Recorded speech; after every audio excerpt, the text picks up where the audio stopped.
I'm Danks. Welcome to Danks Intel. We've got the great Anna Escobar again. Welcome back. How are you? Thanks. I'm doing good. How are you doing? Fantastic. So you were just with Stu. I think he's still going right now, possibly. But how was? What have you been? What's been going on? I've been seeing you pop up in the feed. We've been in touch here and there, but looks like you've got more and more. Than it just keeps unfolding, huh? At this point, Danks, I'm like, they're going to take my internet away. At this point, I'm like, at some point, the internet's going to get taken away. But until then, we're on them. Sorry. I'm like, they're getting to me. Well, it happened to me, actually. The Danksters know. Literally cut from the wire. I was literally in the middle. I have a witness, actually. I was doing a consult with somebody. And it literally happened. It was crazy. It took them 2 weeks to fix the internet because it was cut in 3 different locations to my whatever it's called. But anyways, welcome. God forbid that happens. Christ is King, and we keep it moving around here. We're American. I want to remind people, I got this. I was out of town and I saw it at this like beach store, and it says, "Americans never quit. We never surrender. We make history." Right. And I think that's what we're doing here today. A lot of us are involved in this research, decentralized investigation, but I don't think it ends with Charlie, and clearly not. I think Charlie was just the beginning of a global movement or national/global movement that people want the truth. We're tired of what you just saw for the first 5 minutes of this episode. So today we're going to be talking about that, the airplanes, potentially what Miriam Adelson is up to. Actually, she's a big part of this episode. That's what we're going to be discussing is Miriam Adelson running planes, running things that would be considered contraband or worse. Okay. We're going to be talking about Turning Point USA and are there any financial ties? We're going to be talking about a lot of things that Anna has been discussing. Maybe we'll even circle back to some of the things that I talked about early on in my channel on the financials, because her and I were talking before the show.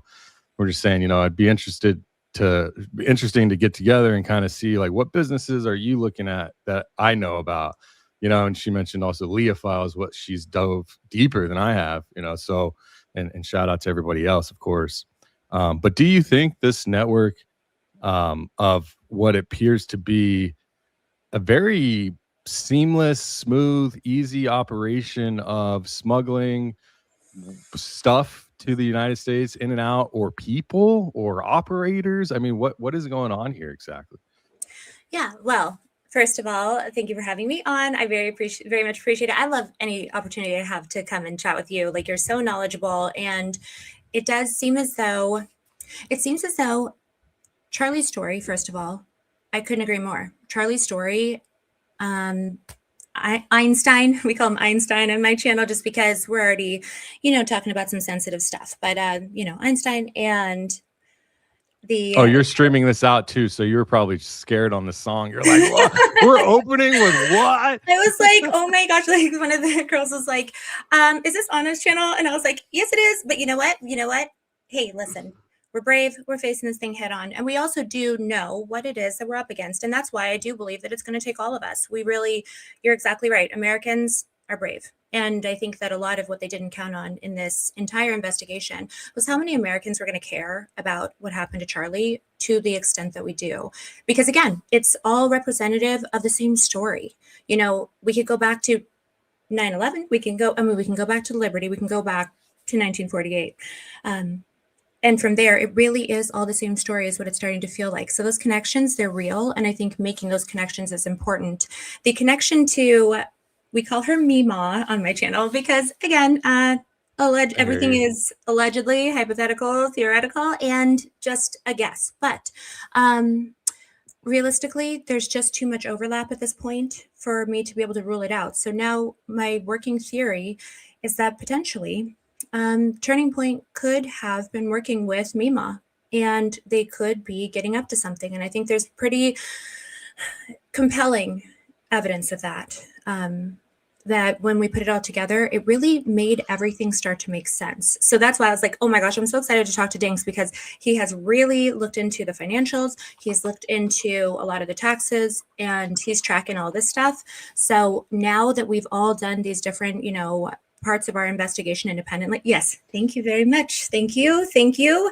We use, I'm calling it air MEEMAW. Like, I'll go speak as what it is. Once I, I guess once I have a grown-up channel, then I'll be able to speak freely. But until then, we soldier on. So realistically, there's two. Well, I want to tell you, sorry to interrupt. On that note, okay, a lot of people say, "Oh, well, it's America, freedom of speech," and I've never seen YouTube or content creation on a website that way, because they're allowing us to operate on their platform, whether we like it or not.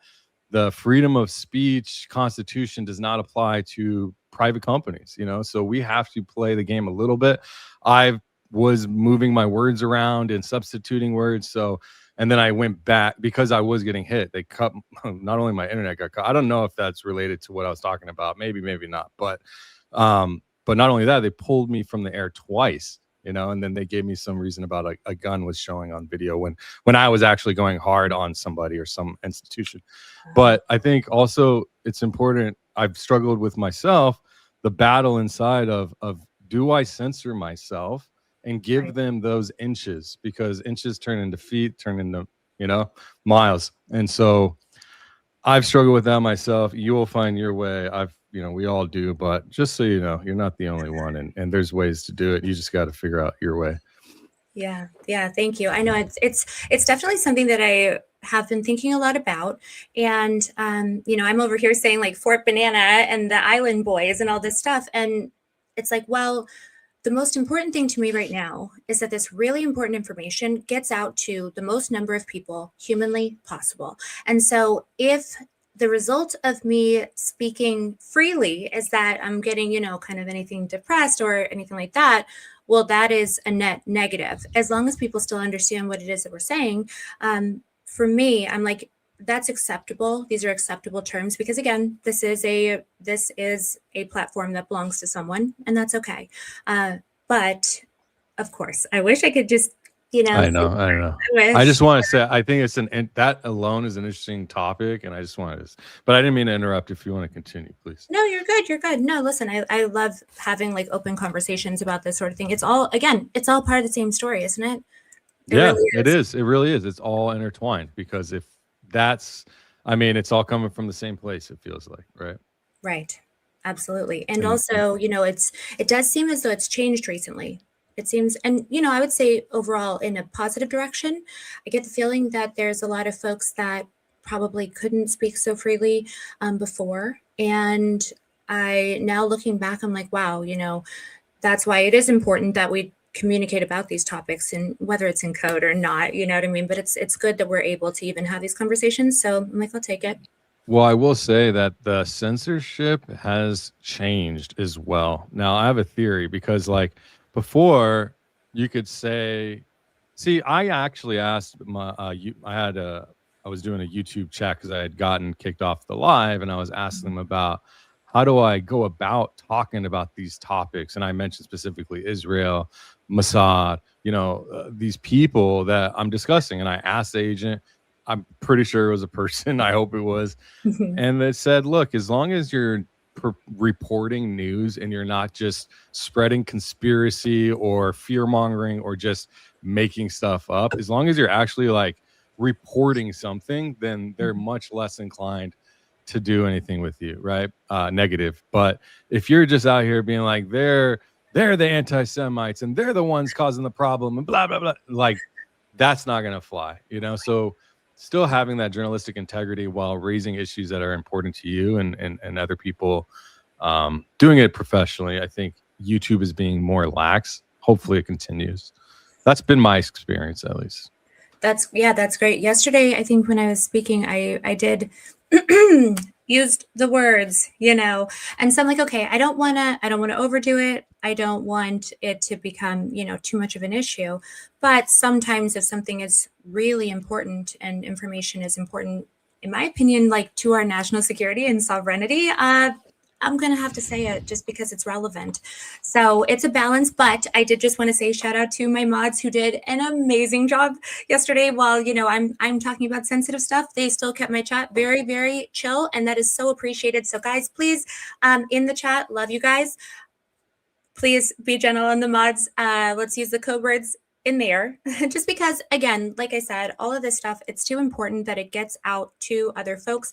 And also, I'm like, those are my little besties in there. Please be nice to them. Don't make them delete everything. I want them to be able to enjoy themselves in there too. So just, that's a quick shout out. I just wanted to do that. Yeah, no, shout out to the mods. They've been holding it down on our side too, and we have a great team.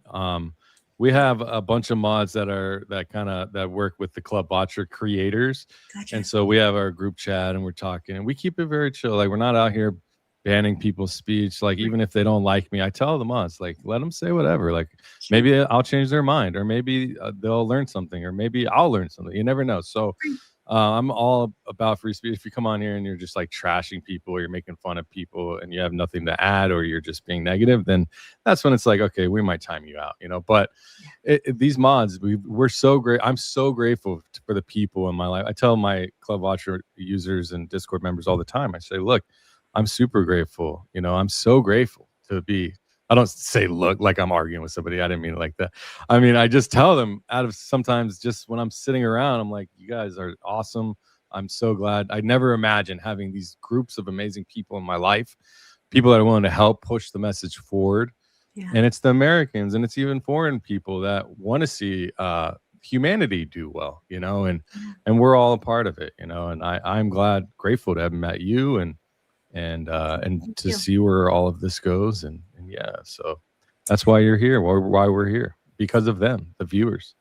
100%. Yeah, it's the best part about it is seeing how many individuals like care about this as much as we do, right?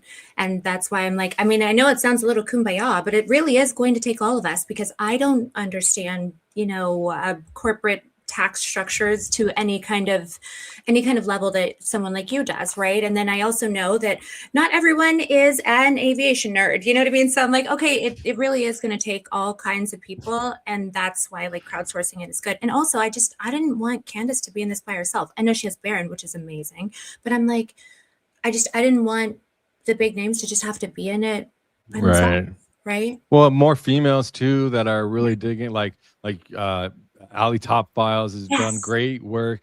There's a lot of, but Kelly Raybon's done great work. A lot of females in the space are starting to hopefully come out more. I think that's important. And yeah, man, I mean, we're doing good things. I believe we're doing good things, and I can feel it. And I don't know exactly what it is, but if I want to put something to it, feels like some version of a revolution that's happening worldwide. And it's just like a humanistic revolution where it's like we're all, I don't know, it feels like our neurons are starting to link or align or sense each other's, at least, and I don't know. I think that we are all one big unit fighting the same things in various versions of it in our own perspectives. I mean, that's a really great point. I couldn't agree more. If you think about like what happens, I mean, I've read quite a bit about like world wars and things like that. And you think about times through history when there is something that is really significant event. And that a lot of times what ends up happening is that people do find these, shared common interests. And so there can be a silver lining to things like that, to things like 9/11. I mean, you see people come together and, well, I mean, Charlie's story really does lead into this Iran war that we're not having, all of this. It really does all kind of feed into itself. And so my thought has been that Americans, it's like the veil is lifting, right? And so that is something that's kind of unifying for us. I want to play this intro to your video, excuse me. I think that this would be a great place to start. Let's do it. So let's do it. Are the Adelsons trafficking weapons? Is Turning Point a trafficking company? Is Turning Point a money laundering organization also engaging in weapons trafficking? Are they smuggling weapons into the West Bank? Is that why they continue to operate even though no one watches that show and no one's ever going to? Today, we're digging into the why as to the possible motives for who killed Charlie Kirk. If we haven't met yet, I'm Ana Escobar. And just like you guys, I want to find out who killed Charlie Kirk, how, and why. I like that. So please consider this your invitation to join the investigation. Come see us over on my channel because we're figuring this thing out. Come on, let's go. Go follow Anna Escobar. It's right there on her handle. Yeah. So tell me a little bit about, obviously, Adelson. Okay, so you and I, we're both plane. I'm a hobbyist as far as air traffic. I don't have a pilot's license. I've flown a couple of times. I've been wanting to go and get a license. I don't know. I haven't, and I don't know if I ever will. I want to. It's one of those things, that thing. It's like I want to do it, but it's like so much. I'm so busy, and then it's such a serious hobby. It's dangerous if you're not careful. So I'm apprehensive. But I watch. I don't know if you know Pilot Debrief or Captain Steve, 100%. or there's a bunch of these guys that talk about all this stuff. So I know a little bit more, I would say, than the average person who doesn't know about planes, hangars, airports, private airports, the various types of airports. There's like 7 different types of airports, including, corporate and then private and all this, right? And I think the Americans in general, I believe, because of the way that TSA has conducted public transport on airplanes, they think that that's how air travel is. And that's how it's conducted. And that's what majority of the world is doing. And in fact, that's just 99% of the population might be doing that. But actually, the most money and the most things that are moving around and the people that are moving around and the planes and the value of these planes surpasses anything that these airlines, I'm just guessing, I don't know, don't quote me on it, but I believe there's as much, if not more, valuable transportation when it comes to airplanes coming in and out of the United States undetected, unverified, unchecked. There's the only place that people are getting checked are public airports. How about that? Right? That I know of. So if there's 50,000 airports in this country and, less than 1% of them are public, like JFK, LaGuardia, San Diego, LAX, then we need to open our eyes to actually what's possible, right? And that's where I kind of wanted to move into this direction and let people know, like, air travel in and out of airspace of the United States is not as sensitive as we would like to think. And I think I'll leave it there for you to pick up. Yeah, absolutely. So that's a great point. And yes, as a fellow aviation enthusiast, it's like what I found is that the super rich, and corporations, they treat their private jets like it's their car. They fly constantly. They are, always on the road. And because aviation in this country in particular is really tracked pretty closely, it allows us to kind of have a look at where everybody's at, where they're going, and what they're up to. And so the kind of places that some of these folks, especially like Turning Point, allegedly, and some of their affiliates, the places that they're going, they don't make sense if fundraising is what they're doing. General aviation airports, I think, is kind of what you were talking about with corporate airports. So general aviation is I think that there's maybe 5,000 general aviation airports in the continental United States, if I'm not mistaken. And those are basically, it's an airfield. Now, if it's a really big one, a really nice one, you will have a tower. But a lot of them, it's literally an airstrip and a couple warehouses, right? So you are depending on the air traffic control and everything from the sky. You're not actually having individuals on the ground. And what that means is that if you wanted to fly a jet onto some little airstrip and, in like the bayou in Florida, right? In the Florida panhandle, you can. And then no one is going to be there to see what you're getting up to and to see what you're doing. So it's really the Wild West, and it's kind of right under our noses. But it's something that if you are aware of it, then you can start to keep an eye on it. And I'm like, yeah, we kind of have to, that you're exactly right. When people are moving in and out of the country, it really just depends on how nice your jet is, how much money you have, and where exactly it is that you're going. If you're going to get stopped, if you're going to get monitored, if you're actually going to have a proper customs inspection. All of these different, there's a lot of variables. And I'm not saying that, it's easy to pay people off or things like that. But when you do have the money for it, then you get the amount of privacy and discretion that you pay for. So I think that, my impression is that might be what we're seeing. That's just my opinion, and it's pure speculation for legal reasons, but there it is. So I don't love it. I don't love the idea that they're doing this, but they are. So there was a question, I actually marked it because someone asked a good question. They said, Egypt planes, and this would probably go for any planes, do they stop inspections? But maybe specifically, right? Yes. Well, so because there's two things here. You're talking about Egypt planes controlled by who, and then regular private charter.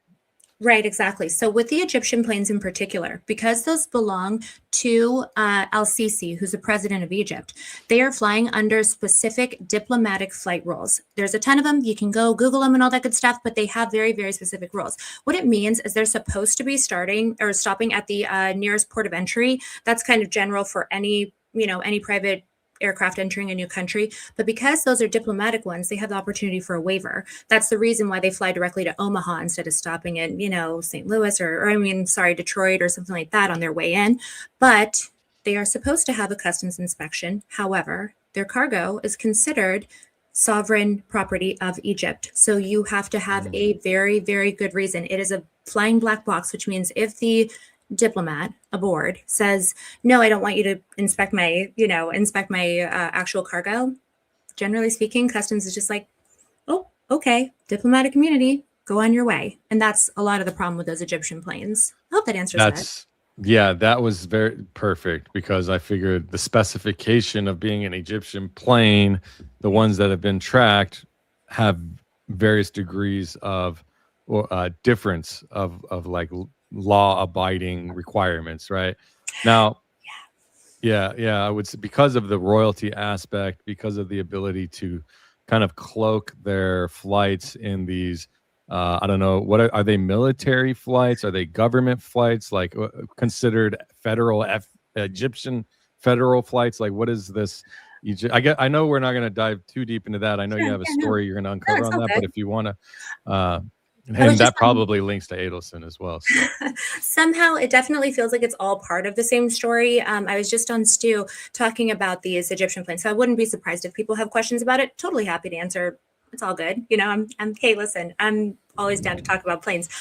So specifically, when it comes to those jets, they are technically, they are part of the Egyptian Air Force, but they are property of the president of Egypt. So basically think of it like this. You know how in our story we have like Air Force Two, or we have like the SAM flights, right? That those are going around on those little C-37As, little private looking jets, right?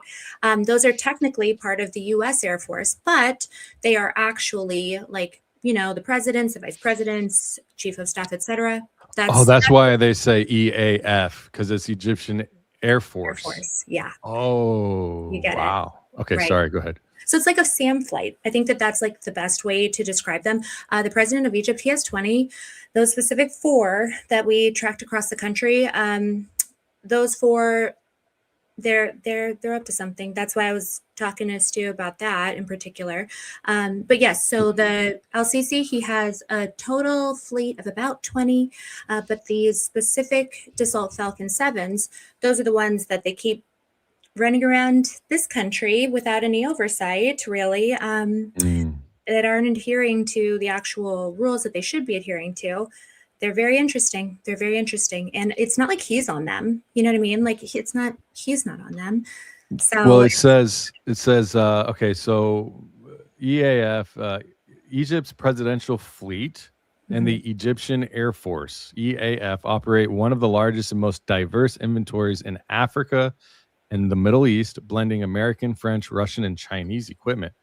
Yeah. The breakdown of the president's aircraft and the operational military air force includes the president's fleet and government VIP transport. So I would imagine that is like the Presidential Airlift Group, PAG, the one that responded to Baron Coleman, right? I would maybe not the same, but similar, perhaps. The official transport for President Abdel Fattah Al-Sisi and top government officials is managed with a dedicated VIP fleet, which is their Air Force One 747-A.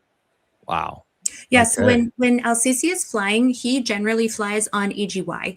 That one in particular, that is kind of, think of it kind of like their Air Force One, and just the same way that, you know, our president flies on Air Force One, but sometimes he could take another jet. It's just that generally speaking, that's the one. They have the same exact rule. So generally, like as a general statement, if you're looking at EGY, depending on the call sign, you can kind of tell if he's aboard or not, but that would be his.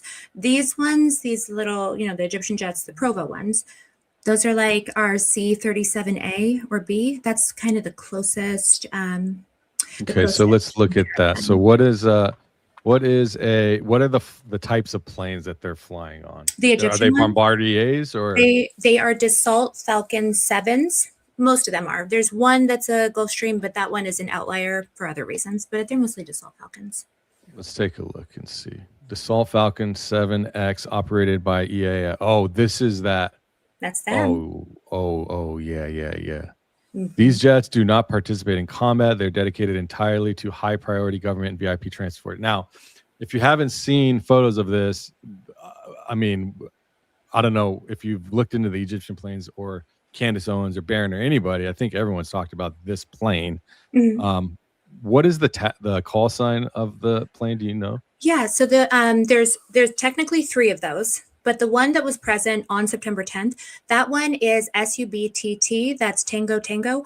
That one is the Dassault Falcon 7. The other 2 are SUBTU as in uniform and SUBTV as in Victor. So I call them Tango, Victor, and uniform. Yeah. Also Dreaming, or Nash, sorry, as I'm like trying to read along. Hey, Nash, she's one of my mods. She's amazing. And she mentioned that there's a big question from Muppet Masher. And so I'm noting it down. It's about Mr. Marks relating to rush hour with MEEMAW on Google Trends. I'm going to look into that, Nash. Can you let Muppet Masher know for me? I just wanted to just mention that because I happened to see it in the chat. Yay. Well, shout out to Muppet Masher, absolutely just busting out onto the scene. Although they've been here for a minute, obviously, like first operator, figuring out all this stuff, figuring out who everybody is. So shout out. I've talked to, not verbally, but over text. Great person, great guy. Yeah, and that's another like representation of just somebody who wants the truth. Like, you know, somebody that it's just so wild that we are all out here. Look at what we're doing. Looking at like Google. It's going to take all of us, just, you know. And then we're watching the family and the business ownership and the people that are supposed to have loved Charlie the most, not even have any interest in this. In fact, their fight. It feels like 1984. It feels like don't believe your eyes. We're gonna tell you this and do that, and it's I don't understand how. You know, when I talked to Tyler Bowyer, I might have said this last time, but I talked to Tyler Bowyer a couple of times, once on a call, once over a couple hours long text or whatever. We were going back and forth. And he just said, you know, he couldn't talk about it. And I didn't want to broach I didn't want to be overly, you know, but there was just no interest, or the way he backed out of it was basically saying, I'm in the middle of, like, I'm part of an investigation or I'm part of a murder trial and I can't say anything. It's like, I don't know. Okay. That's how he made it seem. And it doesn't, to me, it's like, all right, bro, like, I'm not going to press you. It was also like 3 months ago and I didn't, you know, still kind of early, maybe. I don't know. Whatever. Well, I don't know. I mean, so, okay. First thing I'll say is from an investigatory lens, if it isn't the spouse, it's the business partner. It's something that I think that we've all read in every single detective novel and story, like forever, right? So it's something that I always keep in the back of my mind. But I also think that, you know, no judgment on Tyler, but he does seem to be a pretty central figure in all of this. And I think that the folks that actually have power in these scenarios, oftentimes they're not going to be the people that we spend time looking at. So therefore, they're hoping they're not the people we spend time talking about. We get to sit there and look at Blake Neff's pouty little face every single day. We get to sit there and be annoyed by Andrew every single day. And then we see Erica doing whatever that is, right? Every day. And so they are being put kind of in the forefront of the media. I think that's on purpose, because that way folks like Tyler, folks like Stacy, they aren't really people that we hear from, so they aren't really people that we talk about or think about. Why would you? Tyler Bowyer, if you know, I think he's the only one doing anything right for the most Right. part by Yeah, keeping himself out of it. I think exactly. when he goes on X and he starts spouting off with other people, I don't know if it's intentional, like if Oh, he's doing it for a specific reason, but he doesn't need to do that. And he knows that. It's just it when you do stuff like this, when you go out and you argue and you fight against what is obviously to us to feel like the truth, why not try to understand the other side? Why not say, well, why don't you explain to me exactly why you are all thinking this specific thing? And let's go through it together and mm, let's look at it and say, well, I don't know, man, we were here and this was, why not? Why do you think that they don't want to talk about any of this stuff? well, And they call it, and in fact, the opposite. They are cursing us out of trying to get us out of talking about it, trying to sue well, people, talking, right. coordinated paid attacks and all this. Why? All I'll say is when you are actually guilty of any kind of wrongdoing, if you are smart and if you have any power in the situation, then you shut your mouth and you lawyer up. And I get the feeling that Tyler Bowyer, recipient of a federal pardon, if I'm not mistaken, not yet a state level one, but he's smart. Yeah, He's got power. So he's he's still being up. Yeah, he's still up, and I heard in Arizona, boots on ground, they're not happy with Turning Point USA in Arizona. I could be wrong. It's just oh, what yeah. I heard, but somehow they've got this stranglehold, and a lot of it has to do with the way that the political alignment happens. Because Mhm. Tyler Bowyer, years ago, he was a local precinct committeeman, and he worked his way up the Right. political ladder. But when Right. you're a precinct committeeman, he was seventh, I think it was like 7th district precinct committee in Maricopa. I could be wrong on that, but it's something like that. It's on his TPUSA page about him. But that is actually like the center focal piece. If you look up anybody precinct committeeman, it'll tell you like that is the core. If you want to make connections, you want to get the Right. plug, you want to find out where the money is, you want to find out where the donors are at, where the meetings happen, who you need to know for what, and actually get appointments. And that precinct committeeman is a great position because you become a leadership role in the government apparatus in your local city, but it's a unique position. I don't know much more than that. But what's funny is he did that. He climbed up the social ladder and the political ladder, I guess, through whatever means. Mm. Funny enough, in 2020, August 4th of 2020, Erica Kirk did the same thing. She ran for precinct committeeman in Maricopa, Arizona. Well, that was 9 months before she married Charlie Kirk. So she was already with Kirk. Why would she? And it's a actual official vote. It's called a qualified write-in vote. And she got 1 vote. She used her ID. She signed under perjury of, penalty of perjury. So you can vote anybody in. Somebody could vote in me and you for a write-in candidate for this position. But a qualified write-in, and I made a video about it I could send to you, a qualified write-in, it is that person going and submitting an application to be a precinct committeeman for their location. But why would Erica Kirk, this says something like this precinct committeeman position, even applying might give you some political power. That's what I think. So you see Tyler Bowyer move up these ranks, and he even said it himself, hitched his wagon. There are people that are smart, that know how to operate businesses, and I've seen it, and it's happened in some version to me, where you're a good you have a good business idea, you have something you want to run with, and you meet people that want to help, but in the end, they're only there for the money, and they're hitching onto you to milk whatever you got. And I don't know if Tyler Bowyer is that person. He seems like a nice guy when I talk to him, and also some people from Turning Point USA seem to like him. I'll tell you that when I talk to him, I don't have either near here nor there. But I will say the political power runs deep locally, and that's where our issue is running with the politics. Sorry, I didn't mean to ramble on. I want to get back to No, you're good. No, I mean, it's very much relevant. All of that background and all of that information, it is very, very relevant. The only reason I'm making that face is because I think you are being very neutral.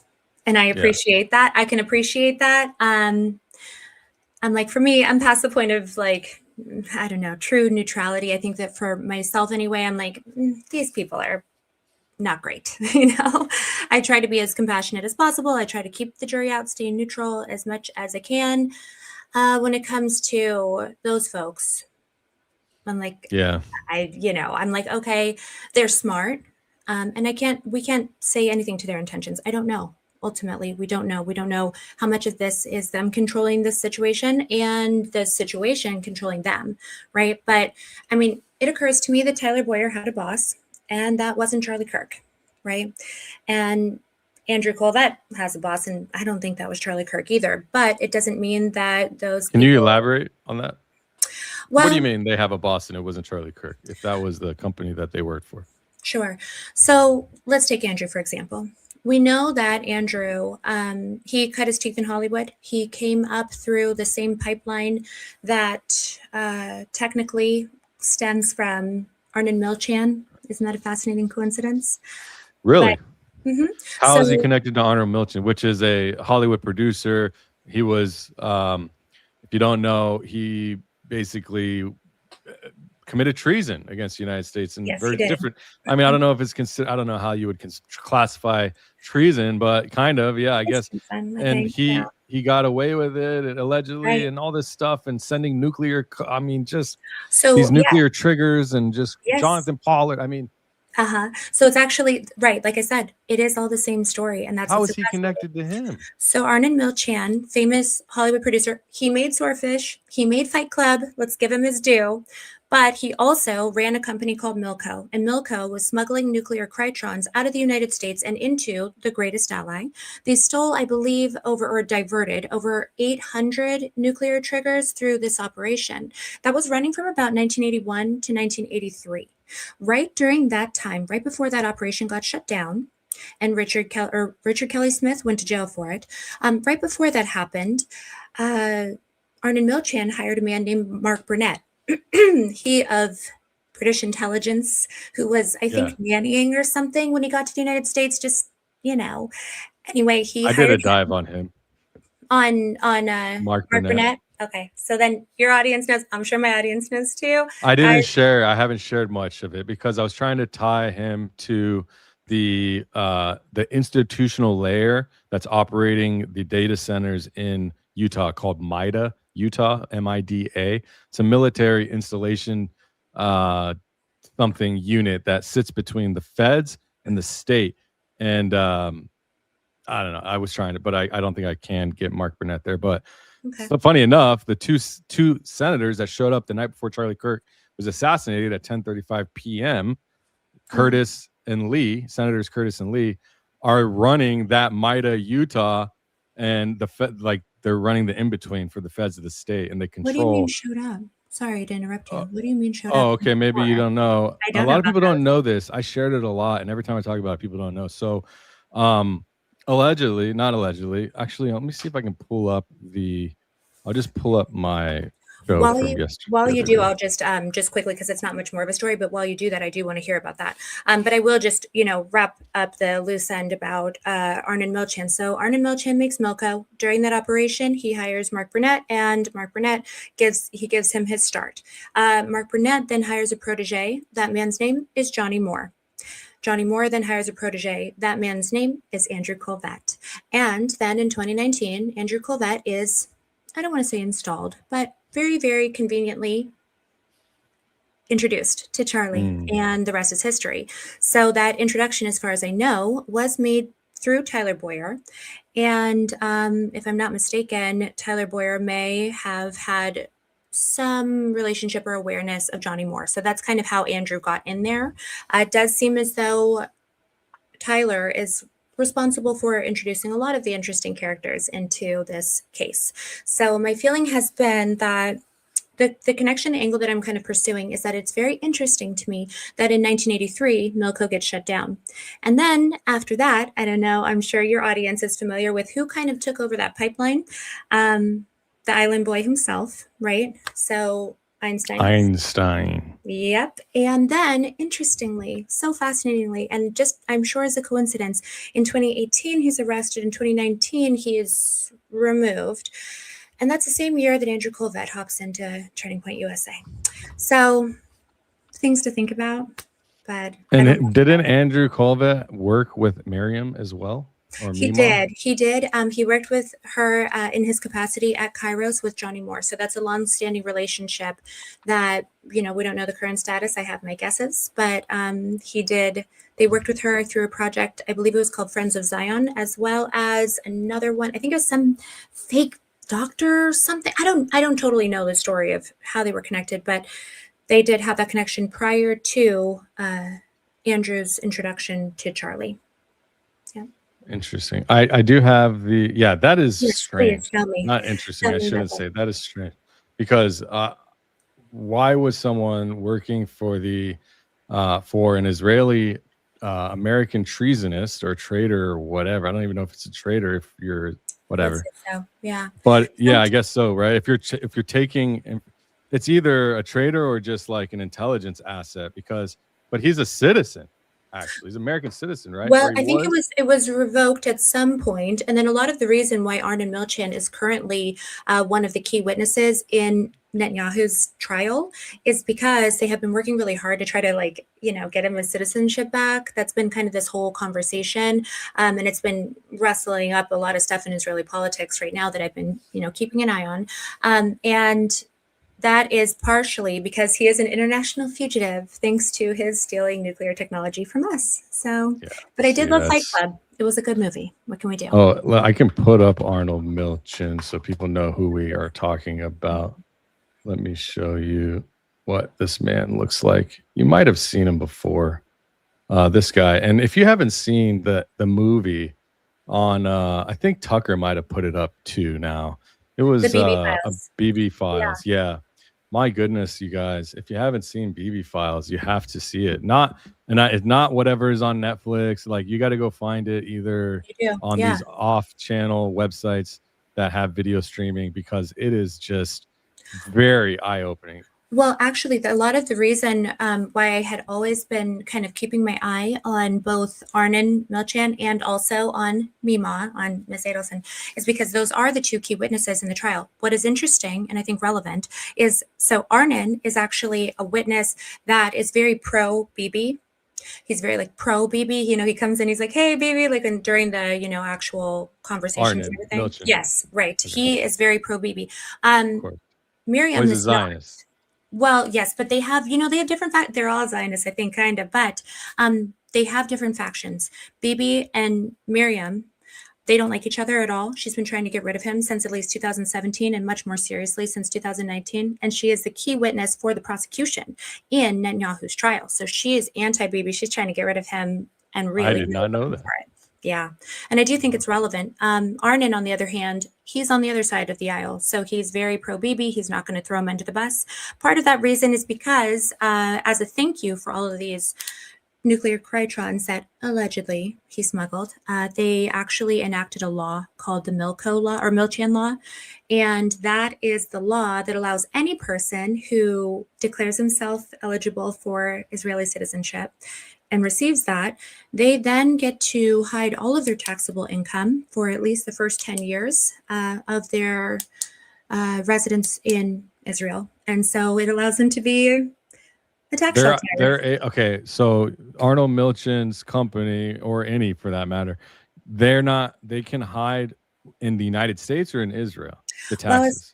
As long as you declare yourself a citizen of Israel, as long as you gain that citizenship, then you can park your money overseas. That's a lot of what's going on with Dubai, UAE, all of that. But they're parking their money in Israel and in the UAE. A lot of that's why all the money goes to Dubai, and they will help you so that you do not have to pay any taxes of any kind for at least the first 10 years that you live there. They actually, So, he got a heck of a thank you for all of that. Yeah, there's a lot of favoritism towards fraud or worse, right? Like these people that get caught traffic lights or underage things in Vegas, for example, and then just sent right back as an intel officer for your supposed to be our favorite ally. I mean, it's just crazy, bro. It's just a tax shelter. At this point, I'm like, it's just a tax shelter that's invested in really bad stuff. Okay, so tell me how this ties into, so you got this guy here somehow because you're looking at all this, and it must to you tied to Turning Point USA, possibly. Am I correct? Why are we talking about this stuff? Well, that? I mean, to me, I've had, like I said, as I've looked into this, I thought that it was really important to understand kind of the currents of Israeli politics. I thought that it was important to kind of understand all of these dynamics that might be an explanation for why all of this is happening. And so what I've done is I've made a point to look at, to utilize the tool Google Trends, of course, because Barron introduced that to all of us. And so I've really enjoyed working with that tool. I still think it's very good.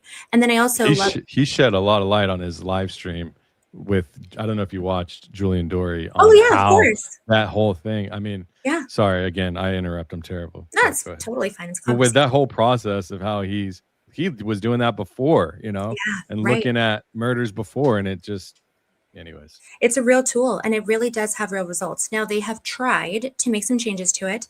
However, those are changes that you can get around. And what I personally have had a lot of interest in is trying to identify data clusters. So what I do is I will go and take a look at, is it possible that over a weekend, a ton of Google searches were occurring at the same time, for example, right? And so that allowed me to start to focus in on different locations and take a look and say, well, gosh, it's really strange that all of these Turning Point individuals were being looked at in Las Vegas over this one particular weekend. I think it was July 27th, if I'm not mistaken. I'm like, oh, you know what I should do is while you're talking, I'm going to go and get the actual Google Trends, but I can go on a little bit more first. So, because they've tried to wipe. Yeah, I'd like to show. I'd like to show. A couple of things, like a flight pattern of something. Oh yeah, Google Trends, whatever you can, Of course, please continue. Go ahead. Yeah, what I was going to say is that, so what I've observed is that there are very specific Google Trends that'll take place over a weekend or on a single day, and what that indicates to me is that someone was interested in a particular topic. Because I was running into a lot of this stuff in Las Vegas, I thought to myself, well, I know who lives in Las Vegas, right? We know MEEMAW is based out of Las Vegas. Now, Turning Point does have a Las Vegas office now, but that did not open until I believe April, maybe March, April of this year. So at the time, yes, they were in the planning phase of opening that office, but it's not a serious endeavor. There doesn't appear to be any, so they were in Vegas a lot for a Christian organization. I'll just say that. And seeing those pieces start to come together, it made me think, is it possible that there's something to do with any of the Vegas characters? And that was the reason why I started tracking their aircraft. And once I was able to see their aircraft, I thought to myself, that feels really, really relevant. And yeah, the rest is just kind of gone from there. I'm like, oh, I'm going to send you these images because I think that they're helpful. So hang on a second. Please. Yeah, I'll, in the meantime, while I wait for you to send that, I'll show and explain the grandma request. So a while ago, there was a grandma request that was sent. I forget. I was looking for the official article, but somebody requested the contract. Is this the article? Maybe it isn't. Anyways, they requested Chief Long's communications. So Chief Long was the police chief officer at UVU. Oh, let me take down my asset up here, sorry. So this right here, 9/9/2025, this was the day before Charlie was killed at 10:35 p.m. and it says, I guess I'll zoom out once right here. So if you kind of scroll up, you can see there's all kinds of conversation going. So it looks like it's an email of some sort or a group chat or both. I don't know exactly, but it says here at 10:35 p.m., the night before Charlie was killed at UVU, the UVU police communications said this, their internal communications. Everyone, redacted, from event services who reports to me. So everyone from event services who reports to this person just went to that person in their office, letting them know that 2 senators are coming to the Charlie Kirk event tomorrow, or coming tomorrow. Okay. He said that 2 people showed up at their offices asking to talk to police about a plan. Said they got them to police. If this is indeed true, we need to notify cabinet. And there was, let me see if I can just find is the there word. is there evidence or indication that those people did attend, that they were there? So that's something I haven't, I don't know, actually. I'm not sure. Senators, so they even say it down here. So right here it says, oh yeah, so it says that about, they want to talk to police about a plan, said they got them to police. Does anyone have any additional information? Redacted says, this is news to me. Do we know the names of the senators? Blank redacted said they mentioned Curtis, but not another name, but said there would be 2. Well, there's 2, Curtis and Lee. We only have 2, it says. I was just assuming state senators, not U.S. congressmen, senators. I'm happy to report to cabinet, but I think we need some more information. Ah, yes, could be. State senators, I assume, for this event, or something with the Herbert Institute for this event. I'm also assuming it's Curtis and Lee. Lee was on Charlie Kirk podcast starting at, I don't think this is, let me see, is this available? I think they took it down, but I could be wrong. Yeah, they took it down. I'm pretty sure. Let me try to copy it. Yeah, I looked last time too. Copy text. Curtis. Let me try this right here. So those are the 2 it's not taking that me are there. okay, and those are the 2 gentlemen, those are the 2 senators that are specifically responsible for this, layer between federal and state government when it relates to the new data center or the NSA data center, the one that's been there for years. The one that Kevin O'Leary, Stratos. Oh, the new one. Yeah. So, Interesting. but it doesn't matter because actually, sorry, I found it through Stratos, but and they're tangled up with Kevin O'Leary in various political ways, but allegedly. But the thing is, they are doing all of them. Like they oversee all the land for the state. Public federal. land still? Is that what we're talking about? They're running military land. So anything that they can zone, they run the zoning. I did a whole bunch deep dive. Me and Elizabeth Lane, we did a bunch of live streams on it. That's I mean, MIDA. Here, I'll show you. Check this out. So MIDA, and I believe, just like you were saying, this is all why I would even talk about it. It's all connected, right? So who we are, and then their project areas. You can see these are all their areas that they're building. Data center project, Stratos project. I'll zoom in a little bit so you all can see. So I mean, but what's crazy is the city and the states, they do not get to decide anything. They get to submit their request, and then the MIDA institution, they get to consider the request, and that's it. They don't have to honor any request on behalf, and they get to decide where the money goes, how much tax breaks get sent back, who gets what. I mean, it's literally controlled military land. I mean, this is the military institution. Fascinating. That's actually, and then those are the same 2 people that were named by the police. Now somebody else pops in. It might be Chief Long because it's colored differently. I could be wrong, but it says the 2 gentlemen who showed up at blank office are not from a senator's office. They are GOP reps who played like they knew more than they did. Bro, why would a police officer say that? And why would 2 people just show up acting like senators to talk to police about a plan at the Charlie Kirk event? Look right here. 2 gentlemen who showed up at Redacted's office are not from a senator's office. They are GOP reps who played like they knew more than they did. Oh, now that makes more sense. Good to know. Like what? No, at 10:30 at night showing up. So you said that they're involved with Stratos in some way? Yeah, so they actually, I think it's Senator Mike Lee, and I think Curtis is involved as well, but Mike Lee is part of MIDA Utah. Let me ask this here. Is Stratos the project that, it's the new data center, is that linked to Ondis as well? I think it is. I'm not sure. Okay. It's an interesting thread. I'm going to keep pulling that thread because that's fascinating. It makes no sense at all. Okay. I'm pretty sure. Yeah, I did a deep dive, and so this MIDA Utah, the board of directors, Stuart Adams. I was looking up again. I have a whole bunch of research, but I don't want to go too deep. But it says Mike Lee is a federal official representing Utah in the United States Senate. His responsibilities focus on national legislation, federal constitution issues, and chairing federal committees like the Senate Committee on Energy and National Resources. He does not have a vote, seat, or managerial role within MIDA, but he's literally at the federal level that MIDA gets involved with, right? So they will say, oh, he doesn't run MIDA, he's not involved in MIDA, but the board of directors are working with senators from Utah. You know what I mean? So, and Stuart Adams was John Adams, this guy right here, this guy, John Stewart, I think it's John Stewart Adams. He was a majority whip. Why would you have a majority whip as a board of directors on a military institutional layer that decides all of the things that a government institution would need to decide to operate data centers all over a federal land plot? So that why would you need a majority whip?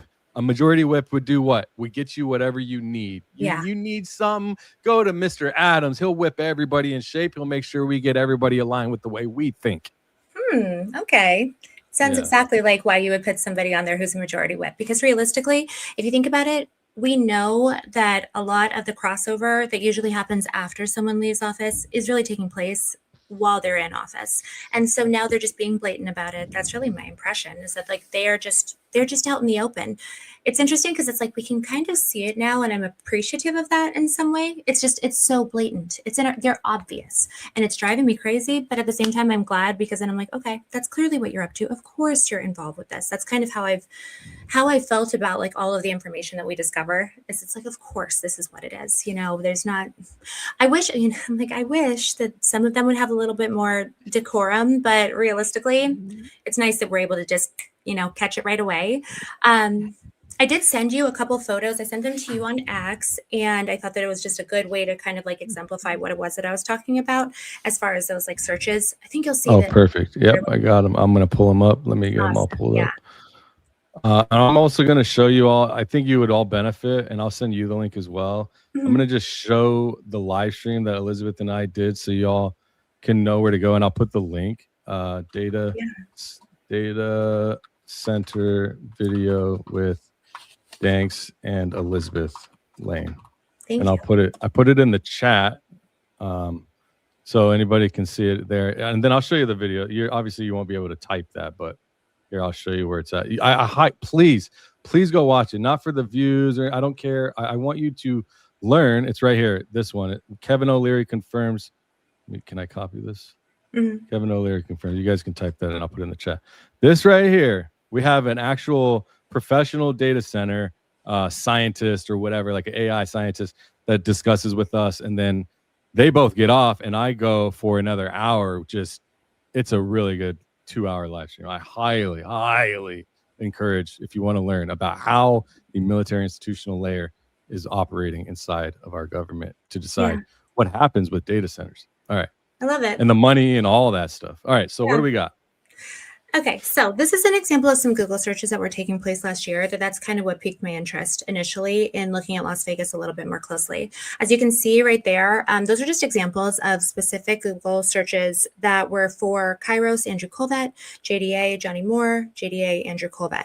What I mean by a data cluster is you can see those two yellow spikes. That means that someone during that time period, it's like a narrow frame of time. So it's interesting to get a lot of results, but what I start to do is I start to say, okay, well, looks like someone was kind of looking for a couple, these terms a little bit during this specific frame of time.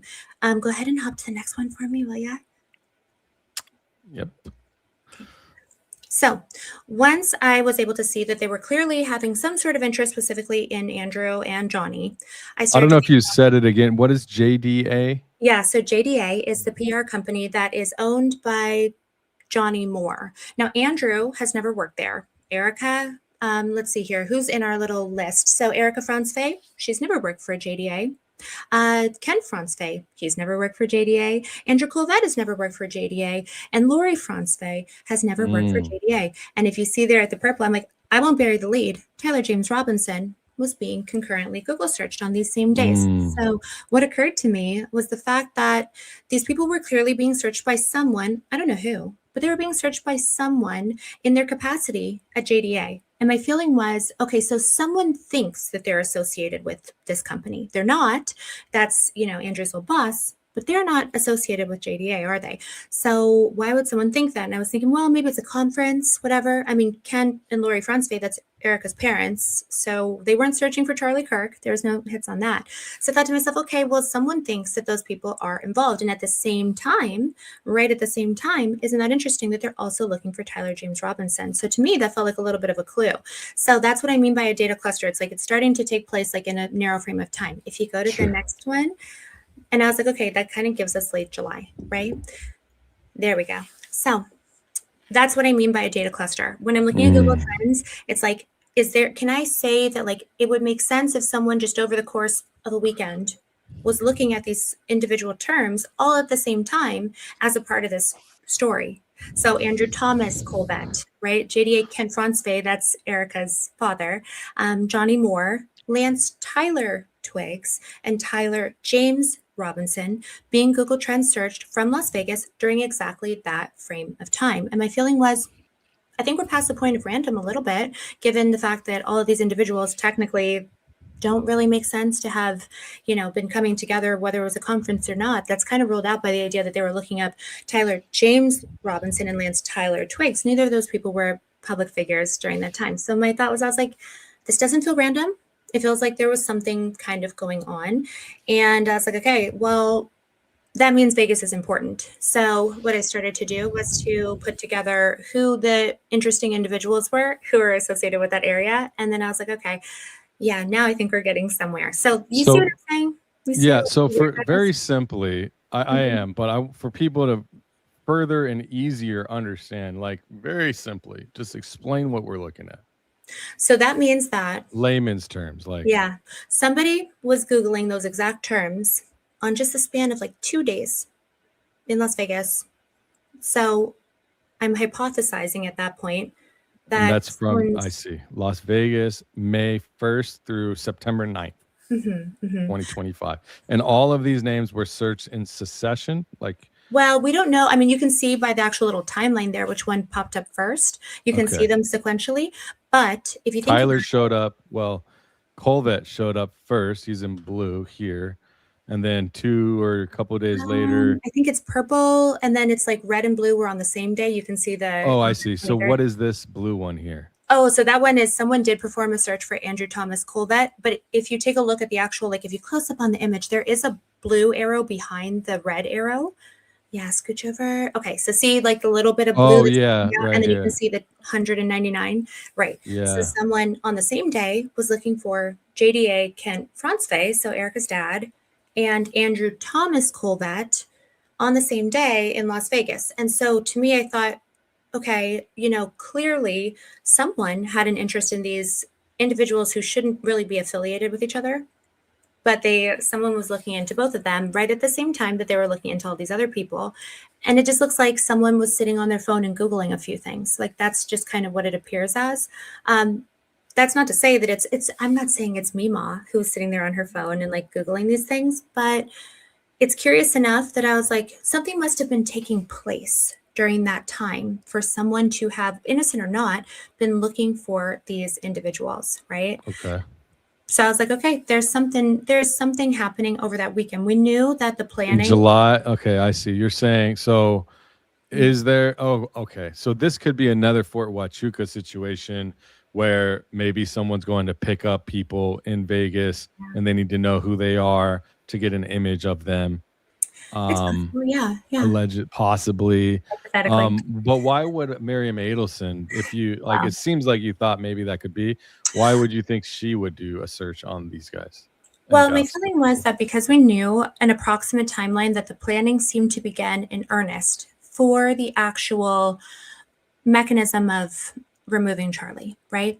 And so I knew that around that time, that people were having likely conversations, that things were happening, planning was happening. Now, I don't think that it was MEEMAW because I don't think that she Googles in English. And so, there's that to consider.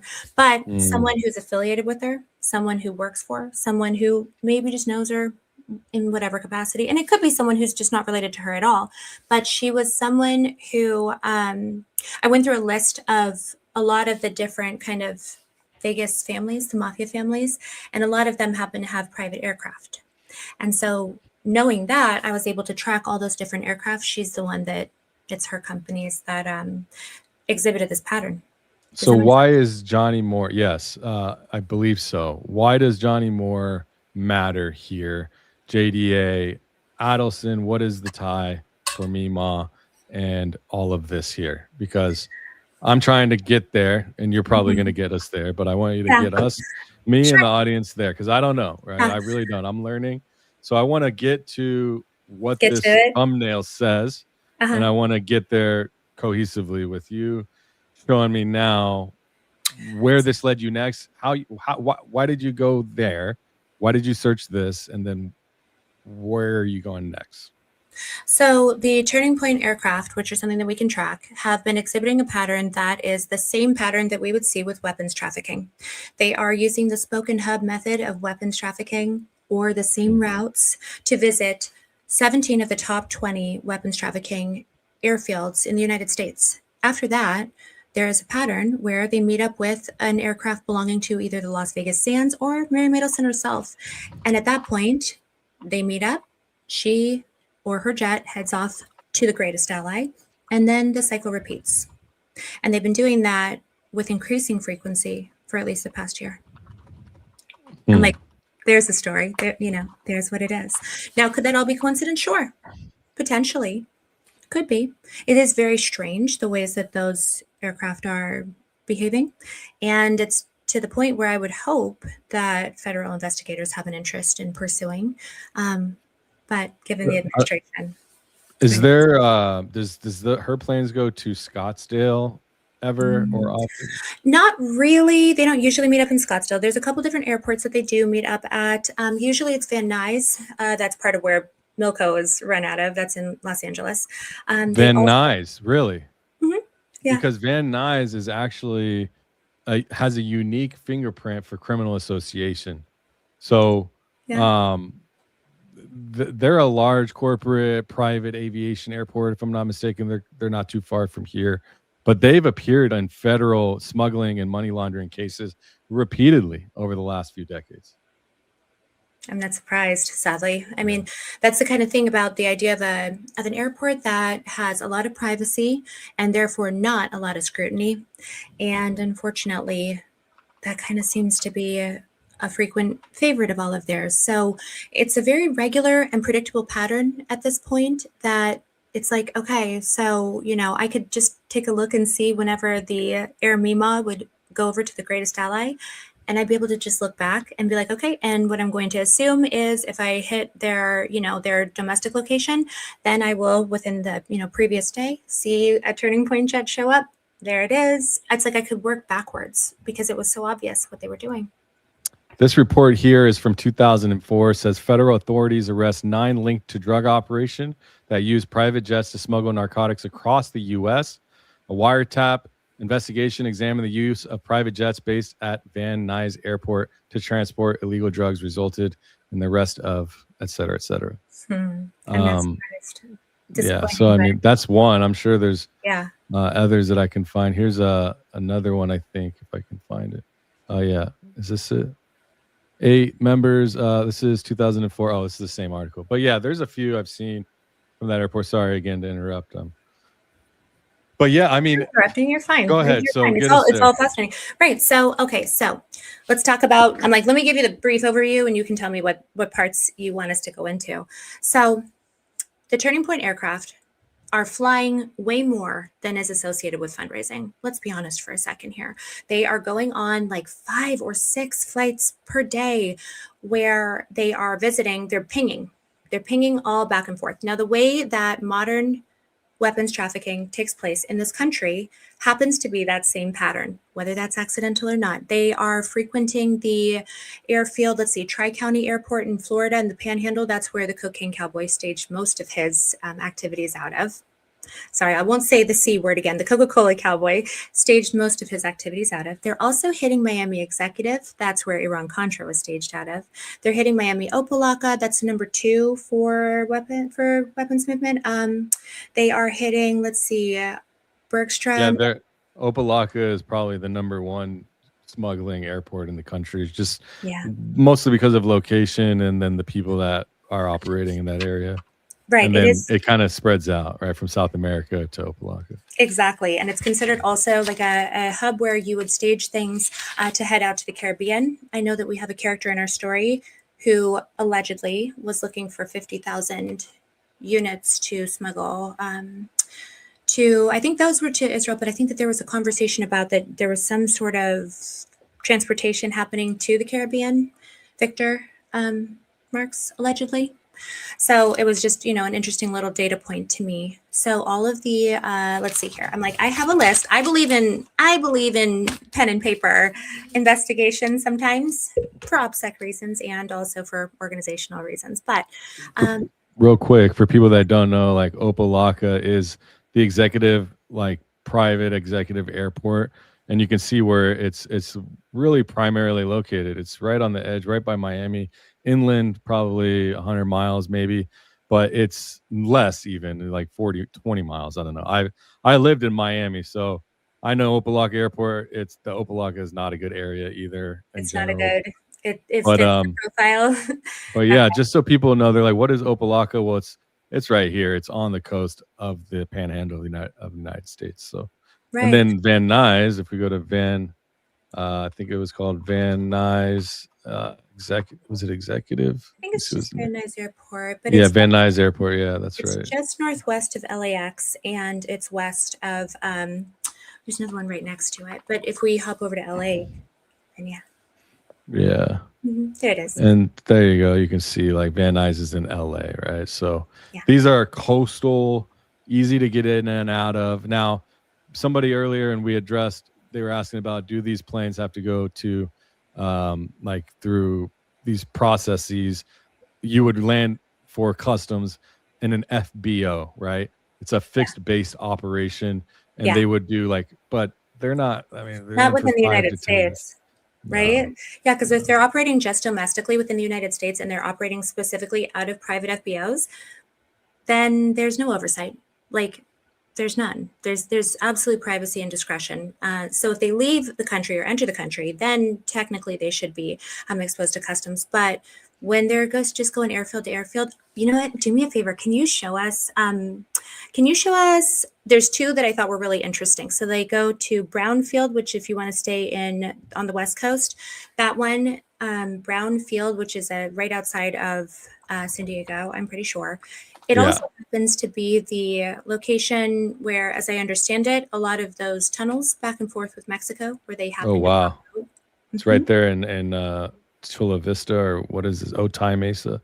Yeah. This is right. Okay. So yeah, this airfield down here. Oh my gosh. This is like, the only thing is that you're flying in airspace that's Tijuana airspace. You've got SoCal, Tracon, then you've got San Diego. So why would anyone smuggle into this specific area? It seems like such a dangerous place to do so. I think that, so if the hypothesis were true, that they were, running weapons, it's an area that's pretty frequently utilized for that, right? Sure. That's just where it happens to be. And so my hypothesis was, is it possible that Turning Point is running all around? They're being the runner, because we know that modern weapons trafficking is done through straw buyers. So if you have a bunch of people with their FFL, their federal firearms license, if you have a bunch of people that are willing to divert a few here and there, then you use those straw buyers. You pick up, 30 boxes from one, 20 boxes from another, maybe 50, depending on the size of your aircraft. And then you take them, stage them at the right spot. And then the actual person who's going to send them, overseas is going to come and pick them up from that warehouse setting. They were doing it. They were doing this meetups. at Van Nuys. They were also doing them at a few other airports. There's Hanscom Airport in Boston. That one happens to be a favorite of Einstein himself. He actually staged a lot of his adventures out of there. That was one of the ones that I was wondering if it was a staging location. And then another one is out of the what appears to be MEEMAW's actual hangar. Is Hanscom an Air Force base? No, it's not that one. How do you spell it? Nearby, Hanscom. Hanscom Field. Oh, there is one next to it. Okay, yeah. So I'm on it. So there's an Air Force base here to the right, or to the southwest, east, and then there's another one here, right next to it. I mean, Air Force base. They probably use the same airfield. No, I mean, looks like it. There's no other landing strip. It's a very, very. Let's see. You can get the privacy that you pay for. That's why it was a favorite of Einstein, right? They also. So this was an Einstein favorite landing field. Yeah, or whatever. How would they? What would they do here? Exactly. They would. Well, there is a lot of conversation about the idea that Einstein himself may have been involved with similar dealings, right? Transportation of items. And so the hypothesis is that he might have staged things. That's really a big part of this, is that you have to be able to stage. You have to, because if you think about how many boxes, when I'm saying boxes, I mean, I'm like, am I allowed to say weapons? I'll just say boxes because that's how they come. I say firearms. Okay. Yeah, perfect. Exactly. So if you had, if you're picking up firearms, then you would pick up, on average, using these kind of Learjet 60s, you would be able to have about 30 of them if they're individually packaged, which, if you're buying from an individual FFL dealer, then that would be where you get them. So you get them in this individual packaging, you pick up about 30 max, because that's all that's going to fit within a Learjet 60, which is what was being used. The thing is that the 737 that Air MEEMAW is flying, they can hold up to 2,400. And so they are not going to fly over 30 at a time. They're going to want to fly over 2,400 of them at a time, right? Something more, a number like that. So you have to stage them. You have to collect them. The same way that, like, okay, say you want to return, you guys, have you ever returned something to like Amazon or whatever, right? Like, of course, yeah. I would take it to like a store and they would return it for me. Exactly. So you dropped it off at the store. Now the store is going to, they're not going to send it back to the Amazon warehouse like your one item. They're going to wait until they have, 100 packages or whatever their number is. And then they're going to collect all of those. And then they're going to send this whole, truckload or whatever of these Amazon returns back to Amazon, right? Similarly, it's the same idea. That look, I have never seen this. That'll be interesting. Me neither. That'll be interesting. We'll learn more. Insider. It says Sheldon Adelson private jets, all aboard Air Adelson. Look at that. Former passengers I had coined that phrase. I know. I didn't know. I this is crazy. So well, this is I know that it was used to. I don't know if it's that jet in particular, but I do know that Air Adelson was used to transport Jonathan Pollard back to Israel after he got out of prison. So, what can we say? Interesting. I'm gonna copy that link and send it to you. Yeah, will you? Because that's funny. I thought I had coined that term. Okay, Air MEEMAW it is. Hey, they're not gonna let anybody get one over on them. I'll tell you, whether it's branding or money or whatever. It's probably trademarked. Now that we're moving into the Adelson and we've kind of talked about Milchan and maybe some Kolvet ties to these people. Let's go into Adelson or further. Can you show me some flight? You've talked a lot about the flight stuff. I mean, can we look at some things that would help visually stem together everything for us? That sounds great. Let's do it. You want me to show you a loop? You want me to show you an example of what I've been calling a loop, like a cycle? Please. A run? Sure. Please. And everybody, please hit the like button, hit the subscribe. We're going to do all the super chats at the end. It's just better for us to be able to answer the questions and take the time to address them properly instead of speeding through in between this episode. So stick around. If you want to ask any questions to either one of us, please submit a super chat and we'd love to engage with you at the end. And we have no time. I don't know if you have a time rush, but it's all good. Until Candace goes, I guess. I don't know. Yeah. I'm like, I could talk about this stuff all day. Me too. Like, it's super interesting. So let's see what you got. Do me a favor. Do you want to do it? You want to actually be the, Sure. I know you got it. You got it. I right? love it. Okay. Yeah. Okay. So do me a Run favor. it. Go on ADSBExchange.com. All right. And then what you're going to do is you're going to hit view map. It should be up at the top. Okay, so this is what ADSBExchange.com looks like. That's going to show you all the planes that are literally flying right now. This is a live look. For us to be able to actually look up the planes that are associated with this loop, then on the right-hand side, you'll see the search that's a little box on the right-hand side at the top. There you go. So the first one that I want you to put in is I want you to put in N582 Mike, MM. Okay, and hit search. Perfect. Oh, did I put N? N582. Oh, did it pull it up? Oh, sorry. Yeah, it's there. Yeah, Yeah, no match you're on good. here, Come but on, okay, you we're got good it. over here. You got My it. bad. Oh no, I'm you're a good. noob. I'm new to this. That's fine. Technology No, I'm stuff. gonna walk you through it. Trust me. This is what I love to do. So like this is great. Okay, so Cool. now on the right hand side, do you see all those letters going down the side? Yes. All those buttons. You see the buttons that are like kind of in the screen. Here. Yep. Yes, there. Okay, hit M for me. M is in Mike. Yeah, perfect. And now hit I, which is just below it.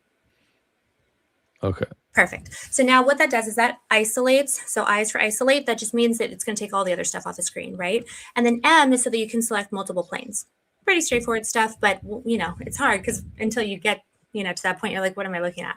So Sure. now in the search bar, let's see. So back in the search bar, hit N582MM. That's one of our aircraft that's associated with Turning Point, allegedly. You got it? Okay. Now on the side that's on the left, do you see how it says history? Do you see the little flight activity down? Perfect, right there. Yeah, hit that. Perfect. Okay, now we have it captured. That means that we're going to be able to look and see wherever it was and any given day, any given time. Now back on the right side, go back to the search bar for me for 1 sec. And I want you to put in 2 more planes. So I want you to put in N889LS. Perfect. And then the last plane that you'll put in is N108MS. M is in Mike, Sierra. Perfect. Okay. We've got our 3 planes. Now you could back up on the map itself, and that's gonna like on the perfect. Yeah. Oh wow. Okay. So what that's doing is that's showing you where that plane was. Now this is just when was their last flight? They did stop flying them, which is how, you know, when Barron discovered those tail numbers. Oh, he did. So once he did, they stopped flying these so much? They did. Yeah, they did. Really? Curious, right? So if you go over to the history, which is on the left-hand side, and you can see those dates, do me a favor and put in, let's go with, so open the calendar, perfect, run it back to October 14th of last year. October 14th, 2025. Okay. Okay, and then zoom out a little bit. Perfect. So what you're seeing right there is where that particular plane happened to go on that particular day, right? So now if you hover over it. This is Nancy 582, my mic. So, okay. All right, go ahead. What plane is this? Is this their fleet or? Right. So the 737. The one that you're looking at right now, yeah, exactly. So the one that you're looking at right now is the one that is affiliated with Turning Point. The other 2 are affiliated with LS, Las Vegas Sands, MS, Miriam and Sheldon. I'm like these people, their naming conventions leave something to be desired. That's fine. Yeah. So those are, the other 2 are large Adelson. And they don't have call signs, but because you know them, it'll pull up, I guess. Why does it show? Right. It'll show them whether they were flying that day or not. If they weren't flying, then they're not going to have an associated call sign because your call sign goes with their flight plan. Yeah, you got it. So, but what you can see in the middle, if you hit, well, you don't have to hit it, but because it's just one plane. But if you hit L on that, you know, on those letters, then that will label it. Yeah. And so that can be nice. Then you always know who it is that you're looking at. Oh, I see. Because then it's got, looks like, is there another plane down here maybe? Or No, it would Okay. pop up. So if you look at the little menu that's on the right-hand side, you're going to see any of them that were flying that day will be illuminated, like they'll be in the green. But if you Gotcha. weren't flying that day, they're not going to show up. Yeah. But you Okay. can see Gotcha. that our little aircraft that are turning point aircraft, we can see that this is like an average day for it. And this is what I call like the beginning of a loop, right? So on that particular day, you can see the first airport that they went to, like, we're just looking at where they started, their starting point, because that's their ending point. This is their ending point. Okay. Yes. So then they started Over there. where do they start in is this the FBO or where are we at? Oh, Well, go take a look. Does it look familiar? Washington. Yeah. Mm-hmm. This is Washington Dulles International Airport. Mm-hmm. Yep. And so they what is started the out, importance of that? well, Washington Dulles is that's just nearby to the White House. So it may be that they were conducting, some sort of business that would make sense. That's fine. That flight to me, that's like, as I'm going through my list, I'm like, okay, they might have had business there. Fair enough. But They departed. How long were they there before they departed? Do you know? And, we can look back one day before. So if you look at the history, if you roll back a day, let's see what day they got in. There you go. Okay. Yeah, they got in the day before. And actually, do me a favor, roll out from there, like zoom out. Yeah. To the whole country. Let's see where everybody else was at.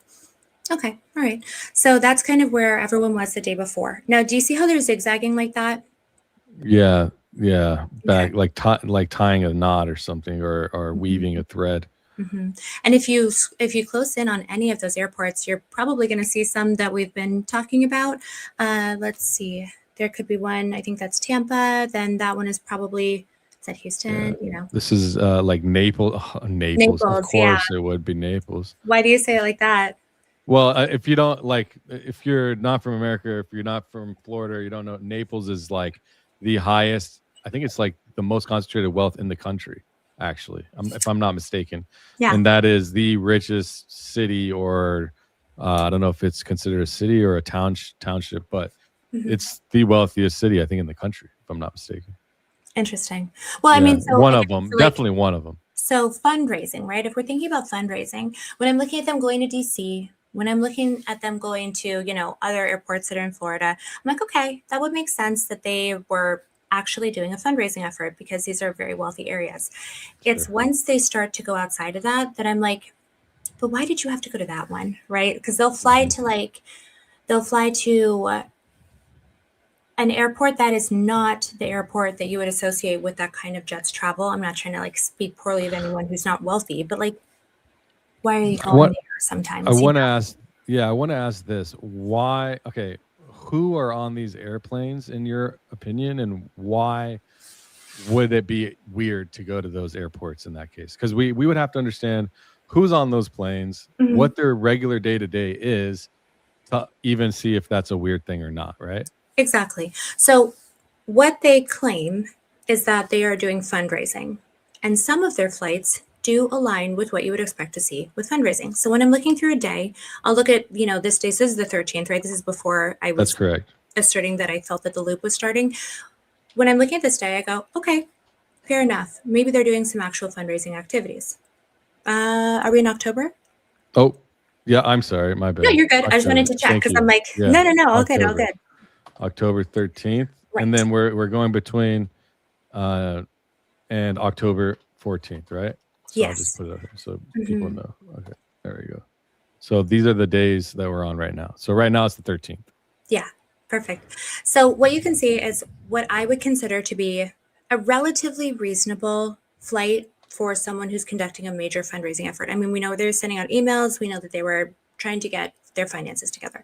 So now roll forward to the next day, because we'll be kind of going forward through the days, because the loop itself, I think that loop is going to end on November 3rd. So we'll be, kind of gradually going through the days. Okay. So now if you take a look at where they went from Dulles, take a look at that next location. It's up further north. And then you notice, okay, all right, cool. They went to this airport. Now, if you Hanscom.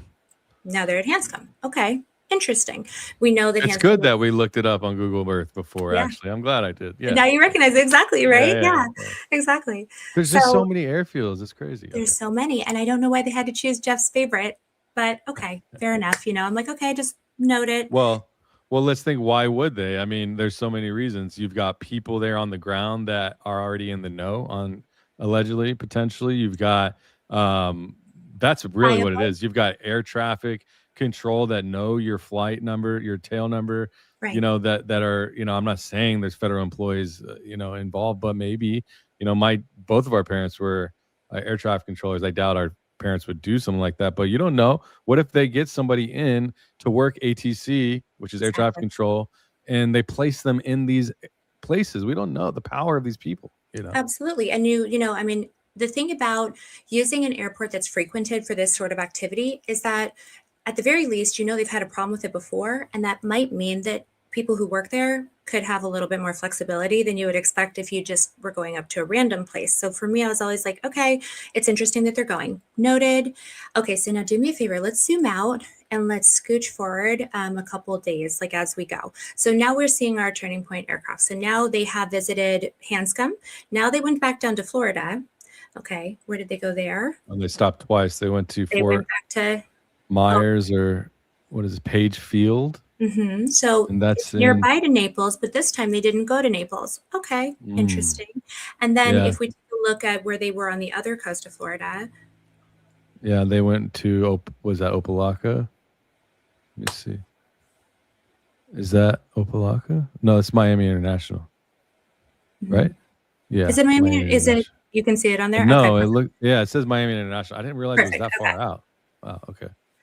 Right. And so when I'm looking at this, if I'm trying to establish a pattern, then I'm sitting there saying, okay, which of these things is normal and which of these things isn't? Naples, normal. The little airport that's next to Naples, well, why did you go there? Because if your excuse is that you were dropping off maybe a passenger, or you're going to meet up with wealthy donors, wouldn't you want to use the same airport? You're not going to pick up Bill Gates or whatever at one airport and then drop them off in another. So for me, I'm like, okay, that kind of rules out that they were taking a passenger with them, but for some reason they didn't go back to the same one. Now, I don't totally understand why, because most aviators are very habitual when they are doing things like flying routes. So it's just a little another, data point. Okay, you went to the same area, but you went to a different airfield this time. Who knows why? Yeah, Naples.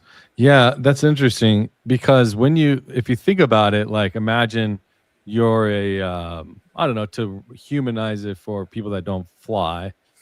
Imagine you're like an Uber driver, but there's only certain places all across the country. There's hundreds of thousands, maybe tens of thousands, and you can go to certain places. Well, if you're constantly picking up wealthy clients and you're dropping them off, or if you have a certain area, you would go there frequently and regularly. You wouldn't change day to day where you typically would go and stop and get gas and pick up the clients, unless maybe there's always anomalies. But we're all creatures of habit for the most part. The reason why flying into a new airport is so important to understand is that they all have different approach patterns. There's different levels of traffic. There's different, like, sometimes you can't, there's VFR conditions, which is visual flight. Some are IFR, some have different navigational, like RNAV. So there's all these different ways to get into these airports. So once you learn the ones that you're used to, you don't want to go. You don't want to go to all the random ones, right? If you can avoid it, if there's not a specific reason to go to a different airport, why would you take that risk? Because it's an inherent risk going to a variety of airfields. Exactly. So when I'm looking at this, I'm thinking to myself, okay, so what's a little bit more normal and what's not? Now, I'm not saying that's not, it's not definitive. Maybe maybe a lot of things, but as time goes, so let's zoom out for a second. Let's keep going, because this is what I'm saying is the start to the pattern. We can just kind of like zoom out to the country, and then we can click through the days a little bit if you want to. Click forward. Okay. Yeah. So now here's another day. This is our same guy. This is what I'm calling our runner. Let's see, where were they prior to that? That was in LA. So they landed here the day before. And what airport is that? And that was in Palmdale. No, so they're still in the air on this image. So you have to zoom out a bit and then go forward or go back. So this is the 14th again. So let's go to the 13th. Okay, now forward. Sorry, I think I was looking at the other way. So 13th, 14th, 15th. There it is. Okay. So now what airport did they land at? If we zoom in on the LA location. So it looks like this one is And then United go down to States Air the, Force. well, no, so go down to the orange. So the orange spot is the spot where the, yeah, there we go. That'll be your landing spot is where it's orange because it's going to Okay. be altitude. Got It's it. kind of annoying. Now, is No, that that's Van Nuys helpful. or I is it didn't the know. one next to it? I'm not sure if that's Van Nuys or the one that's next to it. They go to both pretty frequently. Yeah, that is Van Nuys. Yeah, 100%. Okay. Another Van Nuys trip. Okay. Yeah. You know, interesting. Cool. Interesting. Mm-hmm. I want to let me do this real quick because I want to show people. Let me do this. Sorry. I want to show on the ground what it looks like there, right? So let's do this. Earth. Sometimes when I'm on StreamYard, it blocks me from going to websites. Do you ever get that? No. Well, I don't know if it's... listen, my computer loves to lag for some reason whenever I'm on any of these. So we don't do too much, you know, back and forth if I can avoid it. But since I want to get on the ground here and just kind of give you an idea of what these places are like, so you understand like what we're looking at here. So let's try to get right to the edge here, maybe out so we can see. Like they are literally just parking lots with buildings, and then there's airport, like landing strips. And I don't even think there's a tower here. I don't know that there is one. I think maybe there is one at Van Nuys, but maybe not. And so basically, if you have your credit card, your ticket, you know, if you are someone who's arriving on this jet or departing from this airport, then you just walk onto the tarmac and you just, you know, you walk right through that building. There's no security. There's no actual, you know, oversight. There's no monitoring. You could be walking on, maybe they're fundraising and they're picking up a bag full of cash, but that's really something that is a possibility at locations like that. Not saying they are, but maybe that's how they're fundraising, you know? I mean, look at it. There's gates. I mean, there's really not like, so if you're flying around, nobody's going to stop you. All you're going to do is you're going to get gas. You're going to take a piss. You're going to get some snacks. You're going to whatever. And if they have a shower. Look right through that fence. You can see, is that an aircraft right there? Yeah. Right. Okay. So imagine that if you are an individual who is operating that plane, you don't have to stop it. There's no gate. You drive right up to the aircraft and you can load whatever it is that you want. My hypothesis personally was the idea of up to 30 individual firearms. Ideal, you know, who knows? But you're driving right on to the actual tarmac, and then you're just simply setting your cargo onto an aircraft that is going to take off, and no one has looked at security. No one has had, you know, any kind of check other than making sure that they have police. They've got police there. Look. Well, okay. You know what? Thank you. You know what? You're right. You are absolutely right. Yes. He's going to take care of all of this. Don't worry. He will prevent all of that. And so it's like, you know, who knows what they're doing? We don't know. Can you show me? Can you, while we're looking at this, can you go to Tri-County Airport? That was the one that for me kind of put me over the edge on the idea that we were really seeing something that was really just nothing to do with anything. You're talking about Tri-County where? Florida. Tri-County, Florida. I'll just type Tri-County, Florida Airport. Tri-County Airport Authority. This one? That looks right. Yeah. Can we go Tri-County Airport. there? Yeah. Can we go on the ground at that one? So this is an airport where the Turning Point jet has flown in. It flies in at like midnight. What? Really? Midnight, 1 a.m. It's usually on the tarmac so all of these trips, by the way, they're on the tarmac for about 25 minutes. What? Total. And now this one in particular, they were at 8 minutes. 8 minutes at 1 o'clock in the morning. They flew in to this location, 1 a.m. There's nothing here. Well, there's a barn. There's a barn. Turning Point. That's the staging. That was one of the staging airports for the Coca-Cola Cowboy. And you can imagine why. Florida. Where are we at? Is this? Oh, okay. So we're in Florida. Huh. Right? Why would go there? So how many times have they gone there? Oh, it's a number of them. They were staging out of there for, allegedly.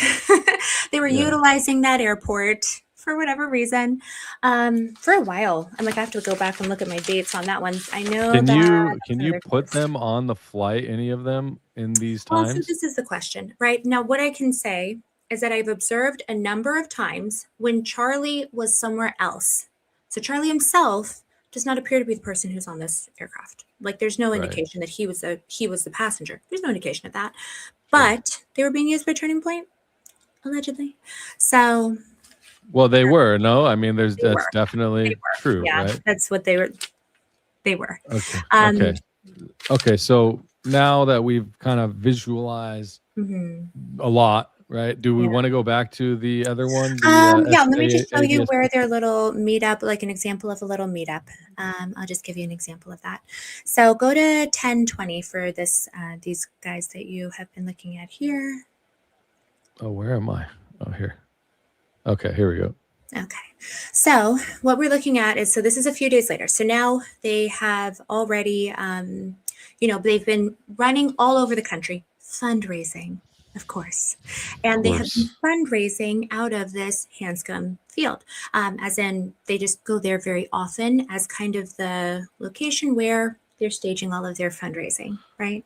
So if you take a look, do me a favor, can we zoom out a little bit and you can see like kind of the globe, like let's see the whole world because oh wow, oh yeah, here we go. So let's zoom back in because it, as you can see there, that's a day. Shows multiple. That's cool. Oh my gosh, yeah. We're in the multiverse, you guys. Yes, Oh no, should we stop on this timeline? I just moved timelines, guys. Sorry. There we go. Okay, are we in a better one? Did you just turn CERN back on? I don't know. You might have. I think I did. Sorry. Yeah. Back to the Berenstain Bears. There we go. There we go. Hey, I wish. So, okay. Did you hear about the reverse Mandela effects that have been happening since CERN shut down? No. Speaking of, oh my gosh. What is that? There's now, people are saying now there's the cornucopia is back.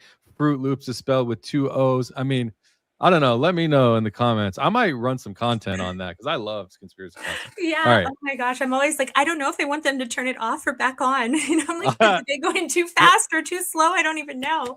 I was watching a video yesterday and this guy pulled out his phone. It's an older like Nokia or whatever with a screen on it from like early 2000s.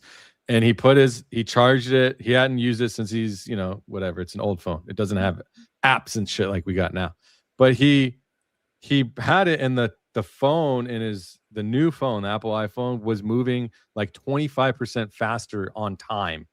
Interesting. Yeah. And so I don't know if it's an old phone, but why would an old digital phone run slower on time? Like that doesn't make sense. So it's moving faster algorithm. Now? It's moving faster now? It's moving faster now, yeah. Great.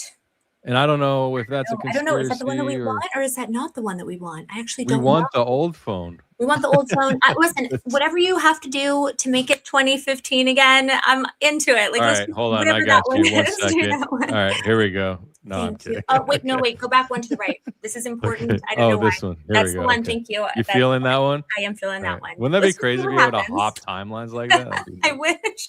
Oh my gosh. So, okay, let's look at where everybody was at to start their day off. So, go ahead and let's close in on New England because we do know that that's a location. Yeah, like head up there. Let's kind of close in because we can see. So, where did they stop here? Because that Tennessee, where was that place that exploded? Does this happen to be? Well, is that by Nashville? October 20th? That was October 10th. 10th? Was it? What date did the Tennessee explosion happen with energetics, AES? Is someone calling us nerds in the chat? Thank you, we're so nerdy. Love you. We are nerding out hardcore. Sorry. Yeah, that happened October 10th. Yeah, October 10th. Yeah. Accurate energetic system. So that was in McEwen, Tennessee. Let me see where. What's the nearest? Well, it depends on the size. The nearest airfield that could accommodate a jet like that is going to be Nashville, if I'm not mistaken. But there are a few smaller ones. There's a Humphreys County. Yeah. Now that's another little random, GA. Houston. Okay, I don't want to get too derailed here, but sure, it's all good. Okay. So anyway, you can see that our turning point plane, they're everywhere, right? They're back and forth. They're zooming again because now they're part of their. Which is this? Is it Lima Sam? What's that? Oh no, so Lima Sam is actually going to be another one of our Adelson jets, but but it's this one, MM Mike, right? Mike, and then we're going to be looking at, I actually don't even know which one of it, but it'll be one of them. So zoom in on New England if you can, like just a little bit north of New York. Okay, perfect. So if we zoom in real close to the furthest north airfield, okay, and which one is that? I'm like, I don't have my glasses, or I do have my glasses, so I can't see that This close. is Hanscom again. Perfect. Okay. So then, and we zoom back out. I was like, I'm like, okay, where is that? Is there, to see. are there more than one? Oh, no, this is the same Lanscombe, I think, with the Air Force Base right next to it. So, okay. Yeah. All right. Continue. Lawrence Hanscom, I think is what it's called. So zoom out pretty far, because what we're going to see is that our Adelsons are headed out of town. So if you zoom out, so you can see the entire United States. Then look who's across the pond. And what we can do. So what we can do is that I think is because the time changed. So now go back a day for me. There it is. Okay. So that's the 19th. Right. So think about the time change that happens. It's in Zulu time. I understand that's a little bit confusing, but when that Zulu time 00 hits, then it changes to the next day, just in the way that it's tracking the time. Sure. But let's take a look at where they came from. I'm kind of guessing at this point, but if you... Is it here? They came from the same... So Lawrence Hanscom, is that what you're saying? They came from here, huh? Right. And so what is this? How does this happen? Okay. So those are just different legs of the flight.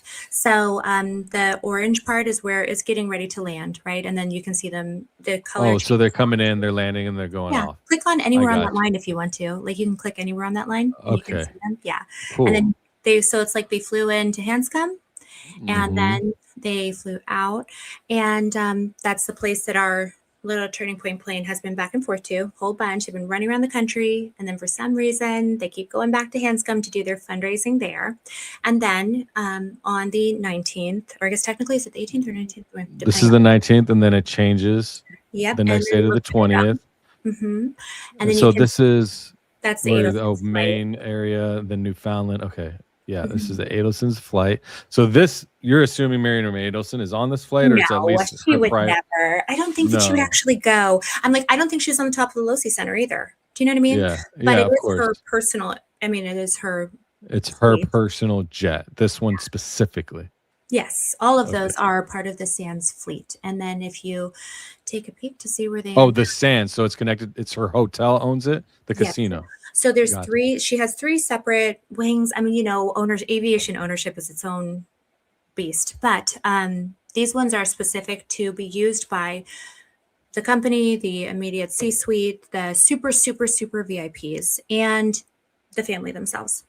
So these are like the ones that they really, really love. But I don't think, but if you take a look at what they do, and what I'm saying is that this pattern is one that repeats over and over and over, that we see our turning point plane zoom around the country, going to all different kinds of places.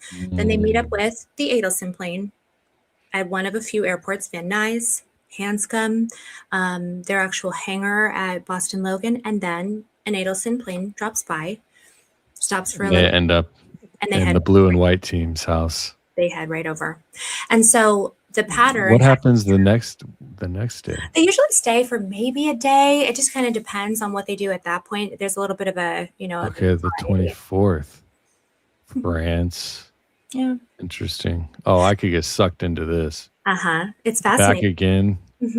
Where are they at? Van Nuys? That's going to be Vegas, I think. Yeah. Harry Reid, yeah. And then you can see their hangar that they go to. So what I've observed is that what I started doing was every time that I would go over to seeing an Adelson plane head directly to the greatest ally, as in we're not stopping in Paris, we're not stopping, here or there. Every time that was happening, I was like, I bet you that within the past day, the turning point plane has been there. And there it is. And then I'm like, okay, great. There it is. And I bet you that the turning point plane has been pinging out to a lot of these really weird airports prior to that for the past week or two. And then continually running back to this airport that it's been it's staging. Okay. Allegedly. Okay. So now, all right. So bring this all home now. So you're saying alleged trafficking of various types. My theory, the reason I'm positing that it is exhibiting the same pattern that we would see with weapons smuggling is because of the locations that they're going to. I understand that, people have a lot of anxiety around the idea that this could be humans, and I totally respect that. I would never just say that casually, but my feeling has been I have not seen what I would think of as indications that this was humans, because they don't travel to Eastern Europe. There's not a lot of stops in Paris. There's not a lot of stops in the places and locations. They're not going to the Greek islands or wherever, these locations that we associate with humans. So for me, the fact that they're going to Tri-County and Opelika and, Houston Hobby and like all of these locations that are very much associated with weapons movement, that is why my hypothesis has been, boy, this sure looks like what that would be. The other thing that's occurred to me is that MEEMAW, MEEMAW has, when she gave Donald $100 million, she said expressly that the purpose of that $100 million was for the annexation of the West Bank, right? And the thing is that our greatest ally, they actually have very strict gun laws for non-IDF members. If you're in the IDF, of course, like America will send you a couple for free, right? But if you are a settler, who is the individuals who have been tasked with this annexation effort, if you're one of those individuals, well, here's the thing. You are, generally speaking, not able to get your hands on a weapon. They really have a very, very strict gun import laws. It's actually one of their biggest problems is firearms transportation. So I was like, you okay. mentioned Victor Marx earlier too. It Exactly. sounds like that might be an interesting connection. It's an interesting connection, isn't it? Because how would you get your hands on those actual items? Well, people with their FFL, and certainly people who have said, I want to, they want to acquire 50,000 full ARs in order to give to Israel, right? For the IDF in the West Bank. And my thought was, and how are you going to get them over there? Either you're not going to use military transport because you don't have that. So, and so the question becomes, how does someone achieve their goal of this annexation? Because 100 million will buy you a president. It'll buy you a lot of policies, but will it buy you every single piece of this effort that you have now made your life's goal? You gave Trump all that money for that, but that doesn't get you these actual items over there. And realistically, 50,000 units, if that were actually a thing that Victor Marx was looking for, it would cost about $30 million at least on the overhead for an effort like that. But what occurred to me was I was like, well, okay, so who has the 30 million? Because I don't know that Victor Marx himself has the 30 million, right? Where to get that? No, you'd have to raise that money. Exactly. And the actual ROI, the actual or have a government contract and then be able to supply the business dealing and then get the money possibly through the IDF. Possibly, right, potentially. But again, because there is that really big struggle between MEEMAW and BB, they are at odds right now. So the likelihood of her being able to ask him for policy adjustments that would increase her goal, increase the likelihood that she could accomplish this is very, very low right now. They're very much at odds. She's been trying to get rid of him forever. So it occurred to me that if she wanted to do this thing and she needed to get her hands on, listen, firearm violence increased in 2025 in Palestine, in occupied Palestine, in the West Bank, by I think 27% last year. Firearm violence by the terrorist settlers, right, against the Palestinian indigenous population. Well, how does that happen? How does that happen? Where do those excess weapons come from? How does that happen? Right, exactly. And so it couldn't be. Oh, I'm sure not. I'm sure, of course not. A greatest ally and everything like that. And so I'm like, okay, how do you actually realistically accomplish something like that from a practical standpoint? Well, you have to get the actual items there. And 50,000 seemed like such a specific number. But when I calculated everything out, I thought to myself, that's really interesting that it would cost 30 million, which is a lot more than I think Victor Marx has himself. Who would have that kind of money? Who would have that kind of opportunity? And the ROI, the eventual amount of money you would make, is estimated to be about $1 billion, it was 1.2 to 1.4, because I was just trying to, get some numbers through my head. And I remember hearing that TPUSA had raised $1 billion. And I'm sure that a lot of that was from all of those emails that they sent out and those trips to Naples and all of the other, efforts that they've made. But boy, it occurred to me that it seemed like a lot of things were kind of lining up if you thought about what potentially it looks like we're So if you, okay, so then let's say this. So if you wanted to launder money and drugs through anything, a 501c3 nonprofit that is known already for absorbing hundreds of millions of dollars or tens of millions of dollars annually, why wouldn't you filter it through a nonprofit where you can hide the donor funds, filter them through somebody potentially self-dealing, not saying names, but there could be, and then you take the money as donations, and then you have a team that uses the donor's flight and crew and whatever. Why would you use, so unless TPUSA is just using the planes on occasion because they're doing the favor of laundering the money, is that, but why wouldn't she launder the money through Sands or Macau? I'm sure that, there was actually, I'm not ruling that out either, right? But if we're thinking about who it would be that would potentially have a network of FFL dealers around the country and would have a really good excuse for running all around the country on a fundraising effort that it takes 5, 6, 7 flights per day. Because if Miriam Adelson's jet shows up at Tri-County, Florida, there's going to be questions. If Las Vegas Sands, jet comes one time to some random little airstrip, people will say, well, maybe they're picking up a high roller, but why don't they ever drop them off? Why are these one-way trips, right? So there is a layer to this that would allow for plausible deniability, and also it would be a heck of a cover. That's been my impression. And if you do it through a nonprofit, then you're not nearly so tied to it, and it won't get your hands dirty in as direct of a way. What would you say? You sound. Can I say one more thing before I forget? Please. Well, it occurred to me as well that on September 2nd, Charlie had requested a Doge audit. And during that audit, he wanted to know where the money was going, but he also wanted to know where the money was coming from.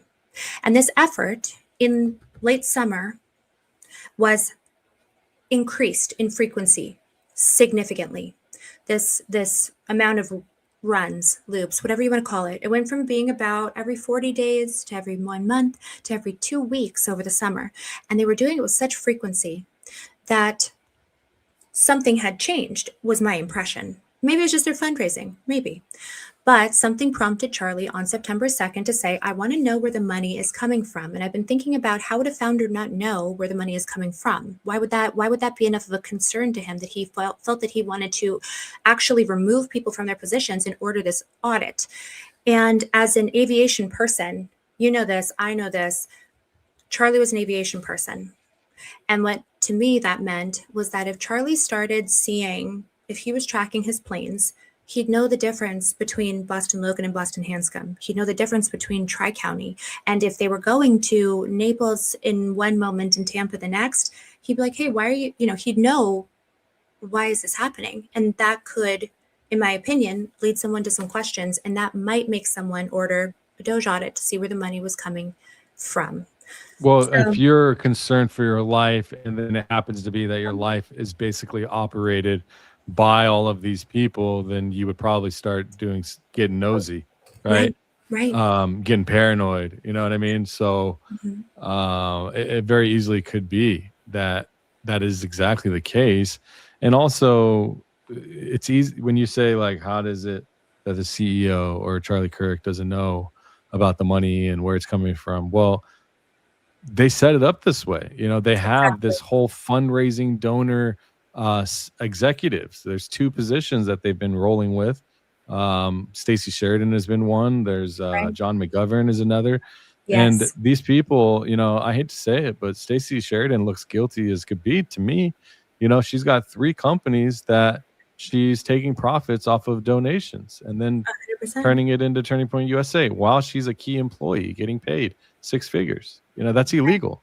And, and there's, if I'm right, that's illegal and that's against the law, and that they are taking advantage of donors in order to enrich themselves. In my opinion, that's what it looks like. And I'm not a professional auditor, but you don't have to be to see that someone who's a C-suite executive or an executive or on the board or a high-paying employee starting companies or using LLCs or corporations to take donation money and then skim a profit.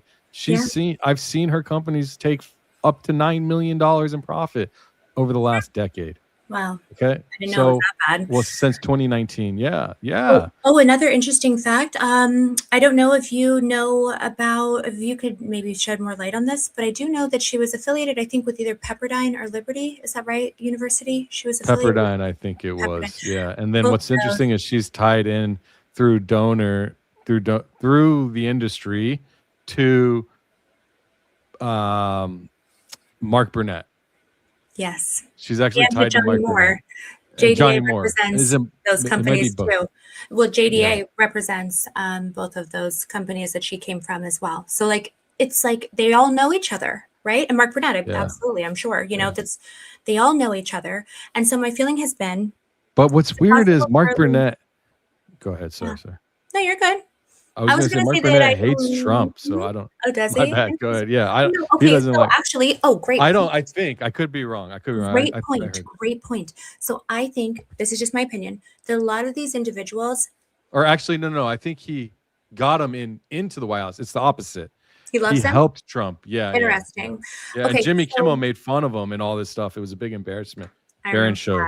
I remember that. No, I was going to say that I think that there's a lot of dynamics politically that are taking place with people playing the blame game with each other. See, one of my hypotheses is that if this was something that was done by Miriam and by Turning Point, right, that would explain to me the reason why, like Andrew, for example, has been so happy to just point the finger at Netanyahu and be like, oh, Israel did it. Like, here, let me show Joe Kent these text messages. Let me point the finger at him, because what we know in the background is that Miriam hates Bibi and wants to get rid of him. And if this will do some damage to his reputation, then that would be, in their estimation, a net positive. And so when I've been thinking about all of the different, like, you know, I think of it as mob families. Sorry, allegedly, my opinion. I think of these as mob families. And you know how, like Tony Soprano, how he would be stressed out by the cops, he'd be stressed out by the feds, he'd be stressed out by his own crew. But the real problem, it was like the New York families. It was the other guys, right? It was the other families trying to take each other out, and they would go and they would try to like work together, and they would always undermine each other. When I'm thinking about these different groups, I think about mob families. I'm like, yeah, okay, it would make sense if Team Palantir or whatever, you know, is going to team up with Team Adelson to accomplish it. You know what I'm saying? Like, because they want to take out this other person. So it's just all of these affiliations, they all know each other. It's like, I'm like, this is a swamp, is what it feels like to me anyway. So I don't think that Charlie, you know, my thing is, I do not actually think that Charlie knew. That's my opinion. I don't think that he did. I think that maybe he thought something was kind of weird and it was a little wink, wink, nudge, nudge. But I think that you only order a Doge audit if you have all of a sudden realized that something's really bad and something's going on, and you don't. Well, you might feel that way because you're sorry to interrupt again. It's because he's under investigation for Project Arctic Frost. And, who is? And Charlie Kirk and TPUSA was under investigation. It's called Arctic Frost. You haven't heard of it? No, I have not. I got a video on that. Well. I'm like, see, this is what I'm saying is we all need to talk to each other, because I didn't know that. There's so many things that you know that I'm like, I want to know about this. What is this? Arctic Frost was a part, like, widely reported as the fake elector investigation at the time. But what happened is Jack Smith was running the oversight for special counsel. And that's kind of where all of the political, the right was getting chastised by the oversight from the left. And it wasn't just Turning Point USA, but there was, I think, up to 100 different Republican or conservative entities that were under investigation. But Charlie Kirk was like the head of the spear for them. They wanted to put him in jail. Yeah, I have a whole. I'll send you a video. Okay, yes, please send me the video. Yeah. That's why I'm like, oh my gosh, this is fascinating and certainly relevant. And that's why I'm like, yes, I really want more people that are investigating this to talk to each other, because we all have these pockets of knowledge, right? And so I'm like, agreed. I want to know your stuff. That's so relevant. That's how I feel about when I talk to really anybody that is just on the side of truth and trying to find like the real what happened, right? I don't care about any of it other than, are you trying to find the truth? I don't care if people have differing opinions on what happened. I don't care. It's all good. I can talk to someone who thinks Charlie's alive, someone who thinks Charlie was taken out with 30 hours. I don't care. But if you are genuinely searching for the truth, all I know is that Charlie Kirk was not killed by Tyler Robinson alone from the top of the Losey Center with a 30-06. And I also know that because I think that there's involvement at these very high levels, I know Miriam Adelson wasn't on top of the Losey Center, and I know Netanyahu wasn't either. So trying to actually fill in the gaps, right, of how do these power structures work? How are these people all working together? And like, where did these things overlap and what are the real motives, means, motives, and opportunities, right? That's what I'm trying to get to the bottom of. So we're going to get to super chats here in just a moment. It's a lot of information, right? Yes. And that's why I'm like constantly trying to peel back this layer and try to have people understand what you are saying. Like someone here, and I'm only bringing it up because I want to see what you would say. Yeah. Someone says, Kat, shout out to Kat. Thanks for being here. This is all way too speculative, in my opinion. Do you feel that this is overly speculative, or how do you feel about someone saying that? And then is there a way to make them feel differently that it is not so much speculation? Obviously it's speculation. Of course it is all speculation when it comes to the level of I'm just guessing versus this is what I'm seeing.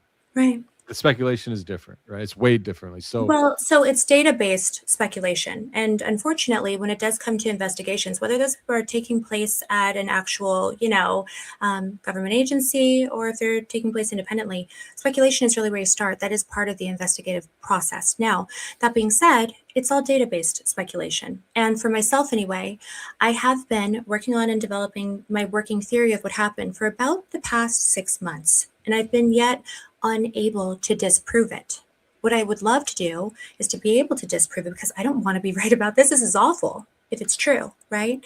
So my thought has been, when new information comes into someone's mind, sometimes it can be really, really hard for people to wrap their minds around it, because they may have pockets of information, or it may be too outrageous for them. But what I would encourage people to do is to generally sit there and keep it in the back of your mind as a possibility. And then as time goes on, see if things that you encounter and run into and investigate, see if they align with that or if they don't. Because realistically, I understand that it's a lot to take in for any one person. But what I'll say is that if you find something disprovative, will you please let me know? Drop me an email, because I've been trying to, and I don't like it coming to this place. Yeah, absolutely. And shout out to everybody that's been trying to help push the ball forward. There was someone that walk-in worm food. I don't know if you're here or not, but I did download and look. There's people that sending me stuff. I'm trying to do my best to get through a lot of the stuff that I'm seeing, but this is not just her investigation or my investigation. This is all of ours. And if you want to contribute, contribute. Like Jesse on Fire was like, bro, just pick. I kept sending him my stuff. And he was using it. Like, he was getting hella views on some of the things I sent him. And he's like, bro, just make your own content. You have a channel. Like, I was commentating on like Nick Fuentes and like just, whatever would get views back then, because I was trying to get out of crypto. Okay. But man, you never know what you're capable of. You never know how your information will be received. Look at how Barron started on his channel with this channel. He couldn't get a hold of people. He tried to send it to Ian. He tried to send it to Candace, and he's like, screw it, I'll just go live. Same thing for me. Like Jesse, even though he would I'm sure anyone would love free alpha, you know what I mean? But he's being a friend. He's like, go and make content because you've got more information than I, and we all have different directions. And so you never know. You never know. And so for myself anyway, I had never found anything that mattered enough to me that I wanted to come on camera, put my face on a camera, come on and talk about things that are sensitive, that can be dangerous, that are a lot for people to take in. A lot of people won't get it. A lot of people it's new information for people.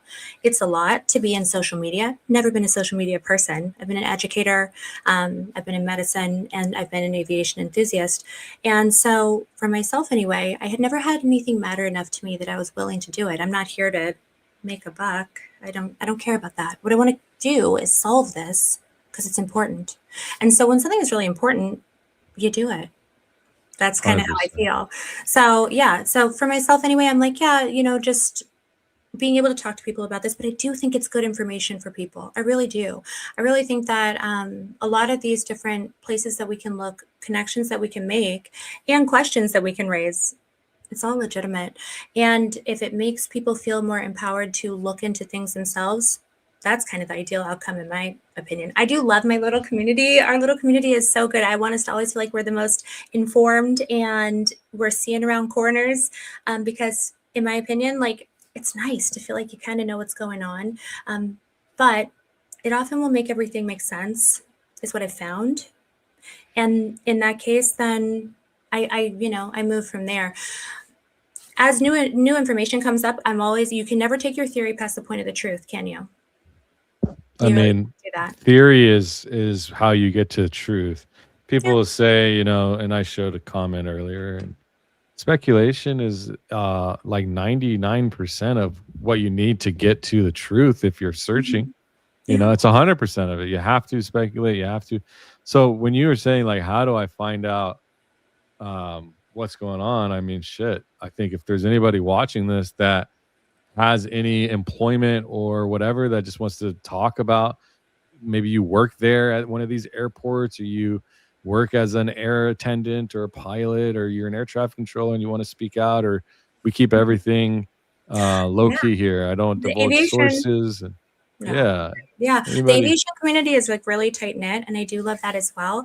And there's a lot of really great first layer information that people can go and get. I've always been really appreciative of that, and it can get very granular and very, deep into research and stuff like that. I'm like, shout out to Boss Aviation. That's one of my favorites. Have you seen Pilot Debrief launched a new community?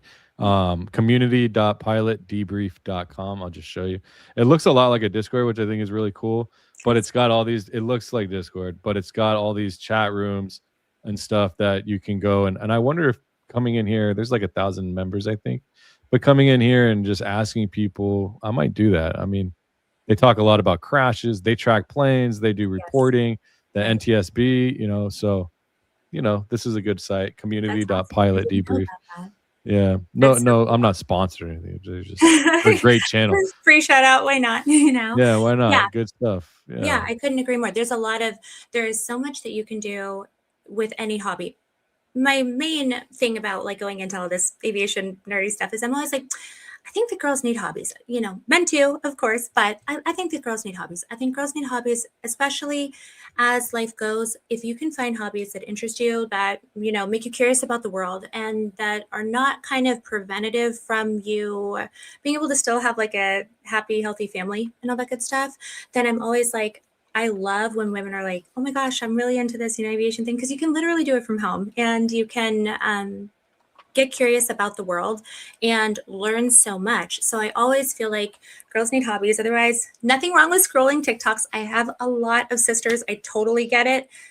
But let's go, I don't know, steal the Declaration of Independence. Let's go, save the Constitution instead, right? Can we do a little bit of that? And can we do it from home to still, be there with our families and all of that good stuff? So for me, I love the idea of people pursuing their passions and all of that. So for myself, I was like, this seems like it could be a helpful hobby when it comes to figuring out who killed Charlie Kirk, how and why.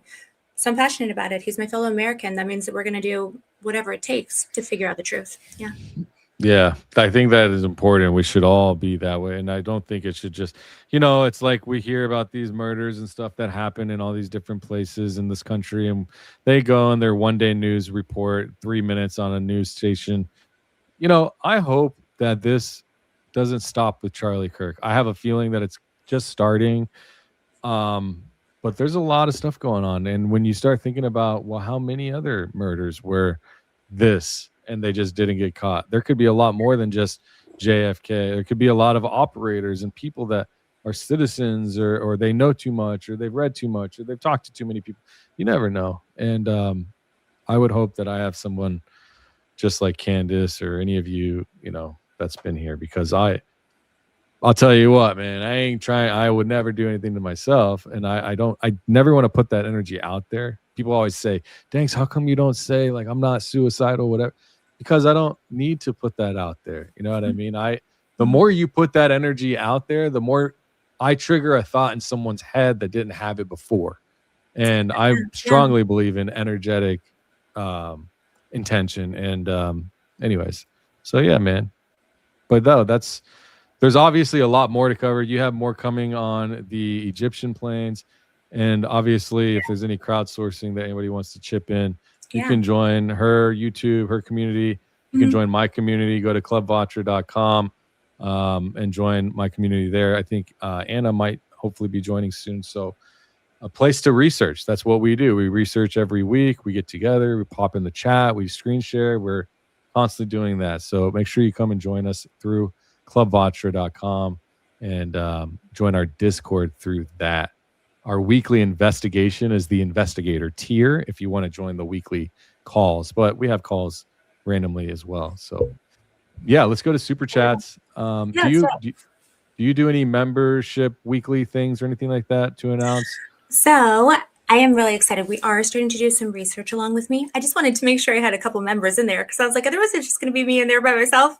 But I'm really excited about that. And then what we are working on right now is we are doing a weekly kind of like a group show. So similar to what you and I are doing right now, but it's going to be Rio, who is a girlfriend of mine, and she is an attorney, and she's super smart, and she's all on top of this whole thing. And so she and I, plus a guest star, last time we did have Allie. Oh, it was so awesome. She's so wonderful and so wise. She's and smart. Like, if she'll ever come back, shout out, So yeah, that's what we're kind of doing is we're working on kind of like a roundtable because discussions like this, I think that's the next phase of the investigation and these pockets of knowledge and information sharing. So yeah, that's my exciting thing. And yes, come see me on Anna Escobar Show. Anna Escobar Show. You see it right there. You see the @ Come join us because we're working on this thing. And I think it's going pretty good, to be honest with you. But we're not stopping until we get justice for Charlie. That's the point. That's important. Yeah, I mean, yeah, it's gonna be tough, but we just got to keep cranking. Prayers for Anna, quintessential contrarian. That's for you. Thanks, Clint. Thank you. I'm gonna go through these here. Triskelly, thank you. Silver Star, thank you. X Gamer, Walk by Faith, thank you. Tinfoil Mama with a $57 Danks, it's Anna, and she's too nice to correct you. Oh, is that true? That's true, isn't it? It's on a throne or on my high horse, which is how I feel when I correct people. So no worries. I'll take hey you. But Anna. Right. Thanks, Tinfoil Mama. Love you lots. Thank you, Tinfoil Mama. Jama. Welcome. Thank you for the bells and whistles. Critter gifted an Anna's Escobar's membership. It's going to take me a second to get used to that. That's okay. Yeah. Carmen, thank you so much. You are so kind. Thank you, dear. I love seeing that cute little face. And you said you're doing weekly kind of roundup group sessions. Is that for your YouTube members? Yeah. That's a membership. Cool. Awesome thing. So yes, come see us over there. Do you have a day for that yet? It's a tentative Friday, guys. Don't hold me to that yet because we have to see about Wednesday. It might be Friday. I just wanted to do it on a day when there's a little bit of a, how do I call it? A wrap up to the week. So the question is Friday, Saturday, we got to see. I got to talk to the other girls. Friday is good. Vote. I'll put out a little They're all good days. I'll put out a little thing to vote, and then I always change around if I need, I started my members only on Friday mornings and we moved to Saturday. Usually I'm moving around to stay away from like the Baron and Candace, try to right? Because we have so much crossover. I try to be like, okay, and I'm always like, okay, guys, our deal is that as soon as Candace puts out her notice that she's going to be going live in 30, then I'm like, okay, time to wrap it up, gang. Because I'm like, I'm not missing it. I wouldn't. I know, I'm not. We don't want you to miss it either, right? Yeah. Philippe, that's the homie. Is it Philippe? I've been calling him Philip. I don't know. It's Philippe, probably you should have said something. Thank you. You should have said something. I imagine it's Philippe. That's what I call him at least. Thank you. Say thank you if you got Critter. That's the homie. $5. Does MEEMAW's planes in Singapore have anything to do with what Anna shared with us yesterday? Thanks, everyone. Love this community. Kristen. Chris, okay, so the Singapore movement does seem, superficially, but it does seem to be related to the fact that they are attempting to move most of their business operations over to that area. So they are frequenting Singapore, but it's an excellent point. And just so you know, it is a little bit relevant to our Google chats because I know that you guys, if you've been with me since the beginning, you know that we make sure that Google chats Google searches, Google Trends aren't following a person.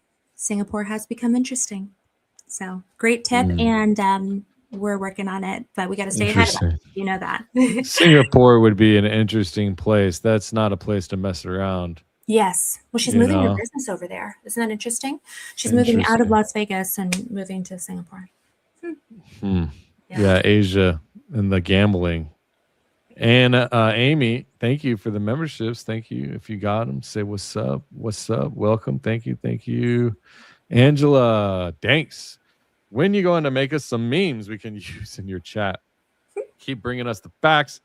Appreciate you so much. And you have the best mods. Thank you. Yeah, good idea. I will consider that. Thank you. Thank you, Angela. Good to see you. This one's you if you want to. Ooh, okay, Kino. I've been trying to contact Anna about the connection of VM and these planes. Kino, I am looking for your email. I am now looking for your email. As you guys can imagine, I've been having to get all of these Hebrew trends compiled. So I was a bad girl about checking my email. I'll admit it. But what I tell people, because I'm the worst too at emails, is I say, if you're gonna you can tell them like right now, if you want to send an email, what I tell people is all caps and then whatever the subject is. So you can say all caps VM or all caps marks in the subject. Right. And then that way I can identify. I do love, I love like trying to keep up with it. It's just that would be super helpful, because that is definitely one that I'm going to go look for. My email is AnnaEscobarShow@gmail.com. AnnaEscobarShow@gmail.com, and it is definitely something that I'm focused on. But yeah, can you imagine? Okay, so here's the thing, Danks. They're going to wipe all of those Hebrew chats, so it's been a matter of like trying to get as many as humanly possible before I went on Stu earlier to talk about it, because I knew that they were going to be gone. So I was like, I have to get so many of these saved up. And they were. You were right. You were right. They disappeared. What, the Hebrew ones? Well, there were certain ones. Oh, no. But certain ones did disappear, right? Right. Well, okay, so that's the thing. So when I went on with Stu today, it was to talk about the fact that those searches, they do disappear them, but like the searches that I found, they were in Hebrew. Because, Google will capture the different kinds of languages, the different languages that you put into Google. It's going to pick it up in that language. So if you put something in Mandarin in your, and if you have a Mandarin phone, you put something in Mandarin in Los Angeles, it will show the Mandarin search. But if you looked for it in English, like the same English, it's not going to show it. I realized that Hebrew is something that native Israelis use, and that maybe there would be some specific Google trends related to our case. And boy, oh boy. So, very interesting. Very interesting. What's up, Kirk? Member 5 months. OG Dankster. Michael Love, $5. Stacy is married to the county sheriff here in Maricopa. Not well liked here. I didn't know that. Sheridan? I didn't know that. I'm like, little data point. True? I love that. I don't know. I'm going to go take a look. That's a good little thought. You can see me already looking up some stuff. Right? Let's see what we got going on. Yeah, I'm going to look through that. That's for sure. Thank you. Thank you. Ash, that's yours right there if you want to. Oh, hey, Ash. Hello. What are the numbers beside the name on trends? Perfect question. So the number is the level that specific item was trending at. So if you can imagine, it doesn't mean that it was 100%. It's not quite that. That's a good like overall kind of way to think of it. But if it's at 100, then that, generally speaking, is going to represent when that search was Googled. Like that's it. That is that day. Now, if it's only at 50%, then that means across all the other days, there are somehow a cumulative additional 50% out there. Does that make sense? I hope it does. So when you think of trends, think of it like how you see stuff trending on Twitter. When you see something trending on Twitter, well, what makes it the number one trending topic? Like, let's go look, Charlie Kirk is there, right? And he's like sometimes been the number one trending topic. But some days it'll be, maybe Candace, or maybe the Spurs or something. And those will be at the top. Think of those as like the ways that trends are happening. So it's just a little snapshot of what was captured in that specific slice, because just so we understand, Google Trends themselves, they're using like a what is that called? Help me with this one, Danks. What is it called when you go and you take a little? It's a sampling. Thank you. Oh, sampling. Appreciate it. Yeah. I know you know. But it's like sampling, and so the way that they're calculating it out, it's like, was there any evidence of it anywhere, or is it just that one spot? So that's kind of what it means. But long story short, if it's on there, the search happened, and that's like, to me, the most important indicator. Multiple spikes, then now we're getting somewhere. So makes sense. Thank you, Amy. Danks, what's up? $10 Amy. Hey, good to see you, Amy. Good to see you. Danks, I became a great aunt today to a beautiful baby boy. Congratulations. Can't wait for your little arrival. Much love. Thank you so much. Yeah, we got a baby boy on the way. Congratulations. They said the dates are from expected tomorrow to the 15th. So we got 10 days, they said. Congratulations. Maybe. So we'll see. Yeah, she's just chilling. Yeah. Thank you, Amy. Congrats. Send me a picture if you want. Edge, $9.99. Thanks. And Anna, KUTGW. What is that? Sounds like a radio station. KUTGW. I don't know what it means. What does it mean, Edge? I'm like, I know Edge because I know Edge from the High IQ outfit. Edge and I were back there super chatting. Back from the first episodes. It means keep up the good work. Keep up the good work. That's what it means. Thank you. Yeah, I'm too old for that. Thank you. Thanks, Ed. The acronyms. I know.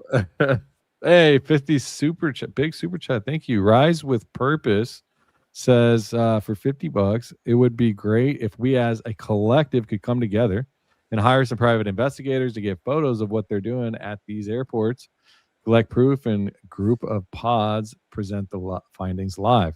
Send evidence over to honest law enforcement. I think that's what we should be doing. I think instead of hiring somebody, we get out there and do it ourselves. I think. Hey, you're the one by Van Nuys. Yeah, that's true. Right? I mean, I don't know.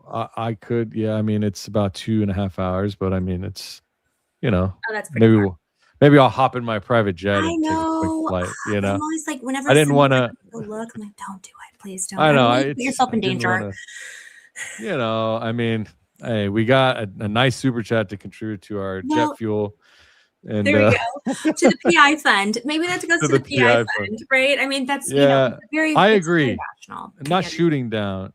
Yeah, I'm not shooting down what you're saying. I'm just saying I agree, but I also think that we are as much in control of the information as we can be, right, when we are doing it ourselves. Right. I have always I used to pay people to edit my videos, make my thumbnails, do my SEO, build my website, and then I decided to do everything myself because it's just done better and it's cheaper, and I can trust myself, Right. Now, would I consult somebody and I say, hey, this is what I'm thinking, I would maybe call a private investigator and maybe spend some money on some time, get some ideas, and say, hey, I'm looking into this. I'm not boots on ground here, but I got people here and there.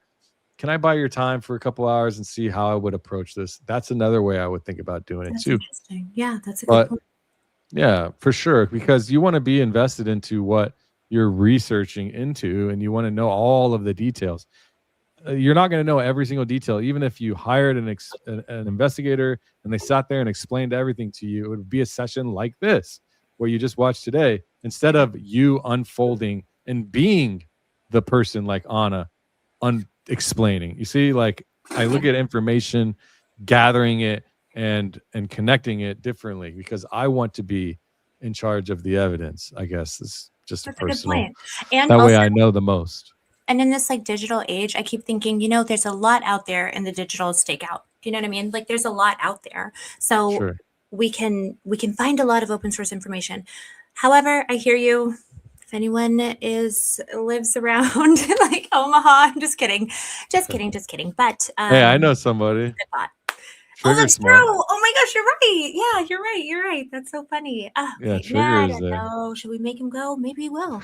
Matt, he went to the hospital that boat. They had the sick people that they flew there. Remember? They were saying it was this virus. Yeah, exactly. He was there on ground. He called and we were doing a group live stream. That's with wild. Jesse. Matt, Yeah. please say Shout something. out to Matt, Trigger Daddy. Should I call him Trigger Daddy? That's funny. Carrie became a member. Join us on Saturdays. Danksters have Saturday members only live streams at around in the morning time, 10 a.m. In specific time. Dog's Nose, $1.99. MEEMAW versus BB may be a false dialectic. It's possible. That's definitely possible. I mean, we should remember that MEEMAW has a boss too, right? Mm-hmm. And so does BB. Yeah. And so let me ask you this. Yeah. You said that you were talking earlier about MEEMAW's agenda Yeah. versus BB's agenda. Mm-hmm. What do you think MEEMAW is trying to do? What is her agenda? Well, so MEEMAW's, okay, here's how I think of it. There's team annexation versus team expansion of Greater Israel, right? It's kind of like, so her life dream is this annexation to be completed of Area C of the West Bank. That is the life goal, versus those who want to go and take over Cyprus, etc., right?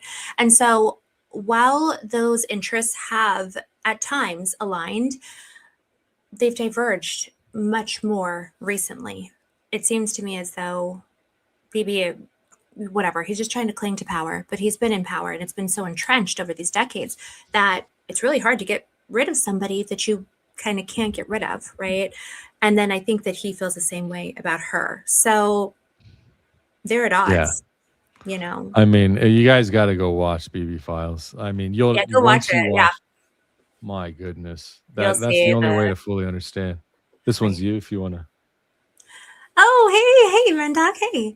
Explain how if MEEMAW hates BB, yet both want to take over the place in every other country, who is helping who, then allegedly are not following. Christ is king. Christ is king indeed. Hi, hey, Doc. Hey, so kind of what I was saying. So that is kind of the nature of the game. Their interest, again, just like a mob family, right? Just various mob families. This is kind of like the New York mob families, but they're taking place all over the world. And they both have different aims. It seems as though at this point, MEEMAW's aims are really entrenched in that actual annexation effort, in kind of the, I know she's somewhat interested in the cleansing of Gaza. Just it's not good, right? We know that. And I don't want to speak too frankly, but I hope everyone knows exactly what page I'm on with that. Versus those who are interested in this more of an expansion effort is what it has seemed to me. They used to really be in bed together, and actually her newspaper, Israel Hayom, is very much credited with his rise to power and his stranglehold on power. It's kind of like she ran like the Fox News. Think of her as like kind of, she was the Fox News that got him into power, kept him in power, kept him in the forefront, and kept pushing him to the public. Well, unfortunately, he eventually kind of branched out. She viewed that as an act of disloyalty. And we know with mob families, if you're disloyal, you're out. And ever since then, it's pretty much been, she's team Naftali Bennett. That's who she wants. She knows BB's run his course. She knows that he's a political anchor. And he needs to stay in power to stay out of jail. So, and he has to be beholden to all of these various monsters that are, keeping him in power. So it's a lot. I'm like, we should do an episode on Israeli politics sometime. Guys, at some point, right? We should do like a thing because it's very relevant. Hey, he did hear us. Speak of the trigger daddy. Speak of the trigger daddy. Yeah. What's up, thank bro? You. Yes, please, guys, hit like. It's so helpful to our channels. It's really helpful. So thank you guys for doing it. And thank you for being here and hanging with us. Thank you. Garrison Project, what's up? I love CK community across channels. Christ is king. Thank you. Good to see you. Righteous City, thank you. Mountain Stars Studios, hey, good to see you. Jerry Springer meets Survivor meets Gilligan Island. Professor versus Gilligan. Thurston Howell the Third, Jim Cramer, Shark Tank, Jersey Shore, and more. I feel like you just activated the nuclear codes. I'm not sure if you did or if we turned CERN back on. Yeah. But whatever that was, thank you. Meets Survivor meets. Oh, I think I'm hearing like it's like Hollywood and Mark Burnett, maybe. Maybe this is a Hollywood reference. I don't know. Well, because Shark Tank. Yeah, right. And our data center, Kevin O'Leary, right? Yeah, Kevin O'Leary. Well, Mark Burnett runs the network that Trump runs his Prentice on, and Shark Tank runs on the same network under Mark Burnett. There we go. And isn't Jim Yeah. Cramer isn't he the CNBC guy? Is that right? Yeah, Is he's the Jim money Cramer is guy? like the reverse money guy. Everyone says if he says one thing, you do the other.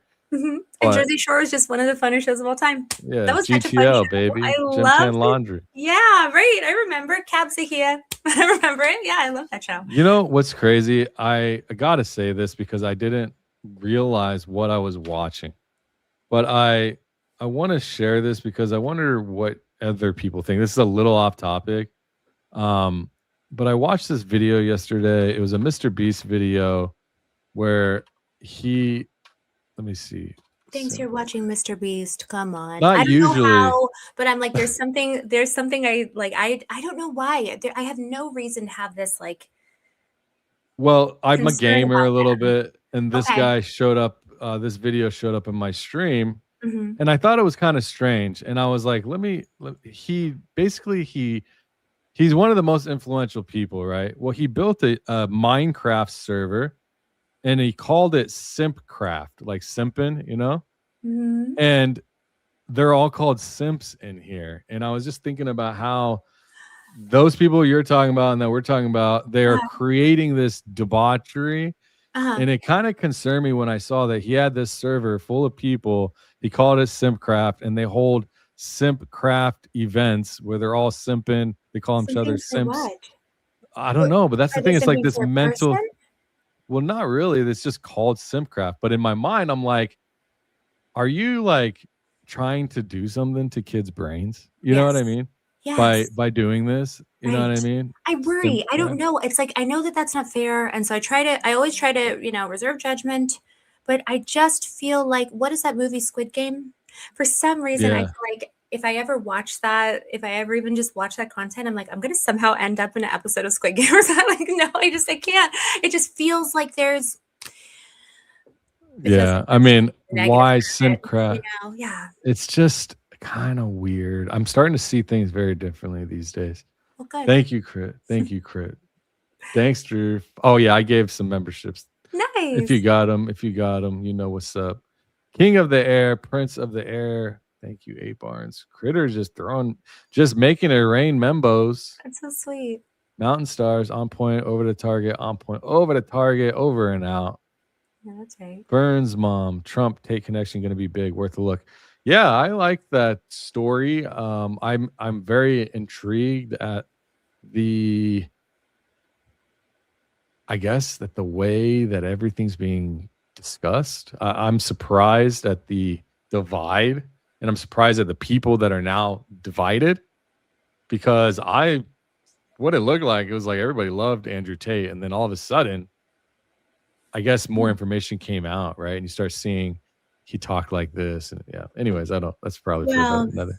Yeah, I don't Yeah, know. I mean, do you have an opinion on Tate and all that? I'm curious. No, I try, unless when Charlie Kirk passed away, I was flip.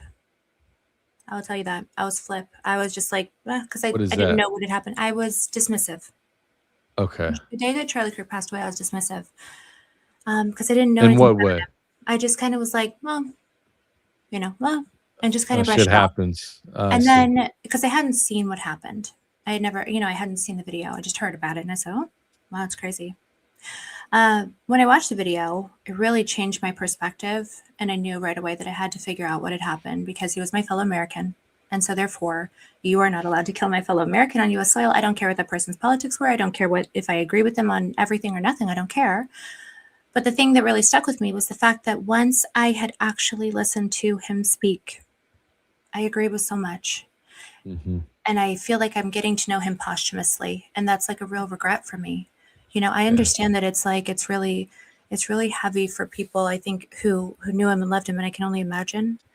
But for myself, getting to know this person posthumously and then feeling like you missed out on a great American, it's very unsettling to me. So I try very much to reserve judgment truly on any person that I have not spent time actually listening to what they have to say. Now, if it's someone so Andrew Tate, for example, I've never actually encountered his content.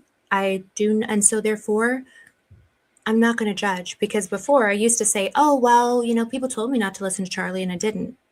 And now that I know, I wish I had, I feel the same way about somebody like Andrew Tate. So until I hear the words out of someone's mouth, I'm not prepared to judge. Yeah, I mean, I think it can easily be skewed. I'm not saying I don't know enough about the Tate situation, but I know enough to know that guys do dumb shit and they say dumb shit all the time. Yeah. You can sell a course on pimping hoes and doing all this shit, but there's plenty of evidence of people selling courses of shit that they don't do themselves. You know, now he has admitted though to doing a lot of those, you know, things, not letting women leave, taking their money. He said it out of his mouth. So it's, you know, is it what he says and is it as dark and as bad as they say? It could be. I guess we'll see. But I don't think he's getting, I don't know. It doesn't seem fair. I don't think he's going to be treated fairly. I'll put it that way. Sure. Yeah. Sure. Hey, Barnes, I'll try to get through these quickly. Candace goes on in less than 15 minutes. On the 30 mark. Love your neighbors. Seek God with all your might. Hey, Barnes, good to see you. A Barnes was having a good time the other night. Was tilted. I don't know if you were tilted or what, but he was throwing all kinds of super chats, saying all kinds of riddles and stuff. Good to see you, Barnes. Philippe, $5. It's Philip. But Philip, Philippe, Phil. What's the difference? It's Philip. It's Philip. Philip. Thanks. Yes. You're my homie, Anna. You're my new fave princess. Love this collab. Your IQ just boosted mine. Hey, that's what we're here for. Boosting that IQ, bro. That's what I like. All day. Love it. Milhug, $10. New over here from Baron. Thank y'all for keeping up the good fight. Also, did you make the intro video? It's amazing. Yes, I did. Thank you. Yeah, I did. I made it a while ago. I played it a few times. I bring it out when it feels like it needs to be brought out. Thank you for this, the super chat. It's actually, if you go to my playlist, there's a 3-track playlist. It's on there. You can go check it out and listen to it where it's not compressed and stuff. Beast boosting BS. Oh yeah, Mountain Mr. Beast. Yeah, very strange. I felt like it was a really cool story because he was talking about this Minecraft server that he built 7 years ago and he abandoned it. But there were people there still building it, and it was interesting that he went back to see who was still there. But it was just weird that it was called Simpcraft and they're all simping, and it was very strange. I'm like, is it a CIA cutout? I don't know. I can't judge. I don't have any experience with it, but there's something in my discernment that tells me to not look. And I'm not going to look. You know? Interesting. Okay. We have things to work on. So I'm like, yeah. You know what it is? Oh my gosh. Okay. Kurt Metzger, when he was on, who's he on? Julian Dory. So Kurt Metzger does an episode. Everybody, guys, please, if you want the best television ever, go watch that interview. He's so funny. And he does an impression of him. Yeah. And he does an impression of him where he's being Mr. Beast. And he's like, oh, like he like does this, like, you know, that's like this dead-eyed stare or this 1,000-yard stare or whatever. And it is the funniest thing. And I can't get it out of my mind. So I'm like, thank you, Kurt. Thank you for being, he's my, Kurt Metzger, like in my mind, is the little devil that's on my shoulder. Not devil, you know, but he's a little naughty guy that's on my shoulder. Pointing out the devil being naughty while doing just it. Like being kind of wacky and like, you know, and just, yeah. So he's my little inner voice. I think about him as like the Joker with the bells on the hat, right. You know It's just, it's absurdism a little bit, but it's like, you know, he's so smart and he's so aware of so many things. And I'm like, just because I wouldn't have said it that way, I just wouldn't have thought to say it that way. You're exactly right. So yeah, he's my little. So he's right. Got a couple more, and then we'll bounce out. We'll get you guys out of here. We always get you out of here on time. You guys know that.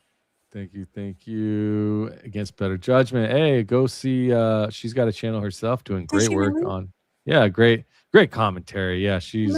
Yeah. You might have seen her. She's a Club Vatra creator as well. That's awesome. Against my Better Judgment. This is her channel. I'll share it so you guys can see. She's great. I love her. She's awesome. Yeah. Go give her a follow, Against Better Judgment. And she's been crushing, man. 30,000, 50,000 views. That's so awesome. 8,000. She just started putting out content consistent. Yeah, man. Good to see. It's right here. That's her channel. So please go give her a follow as well. Fan of the adjustment. I already love it. Yeah, she's a friend of the show for real. Thank you for the super chat. Think freely, Flow State. That's it. We are done. So there's an episode she just finished to come over with us with Stu Peters. So I would say go watch that. And yeah, we'll be back. I had so much fun with you guys. Danks, thank you so much. You are the best. I appreciate it. We should do this again. That's my feeling. And guys, any last words? Yeah, guys, I had a blast. We're gonna go over to Candace right now. We are probably going to not be on tomorrow because we have a lot more of this research to do, as you can imagine. But we're working on a project for Thursday, so look forward to that.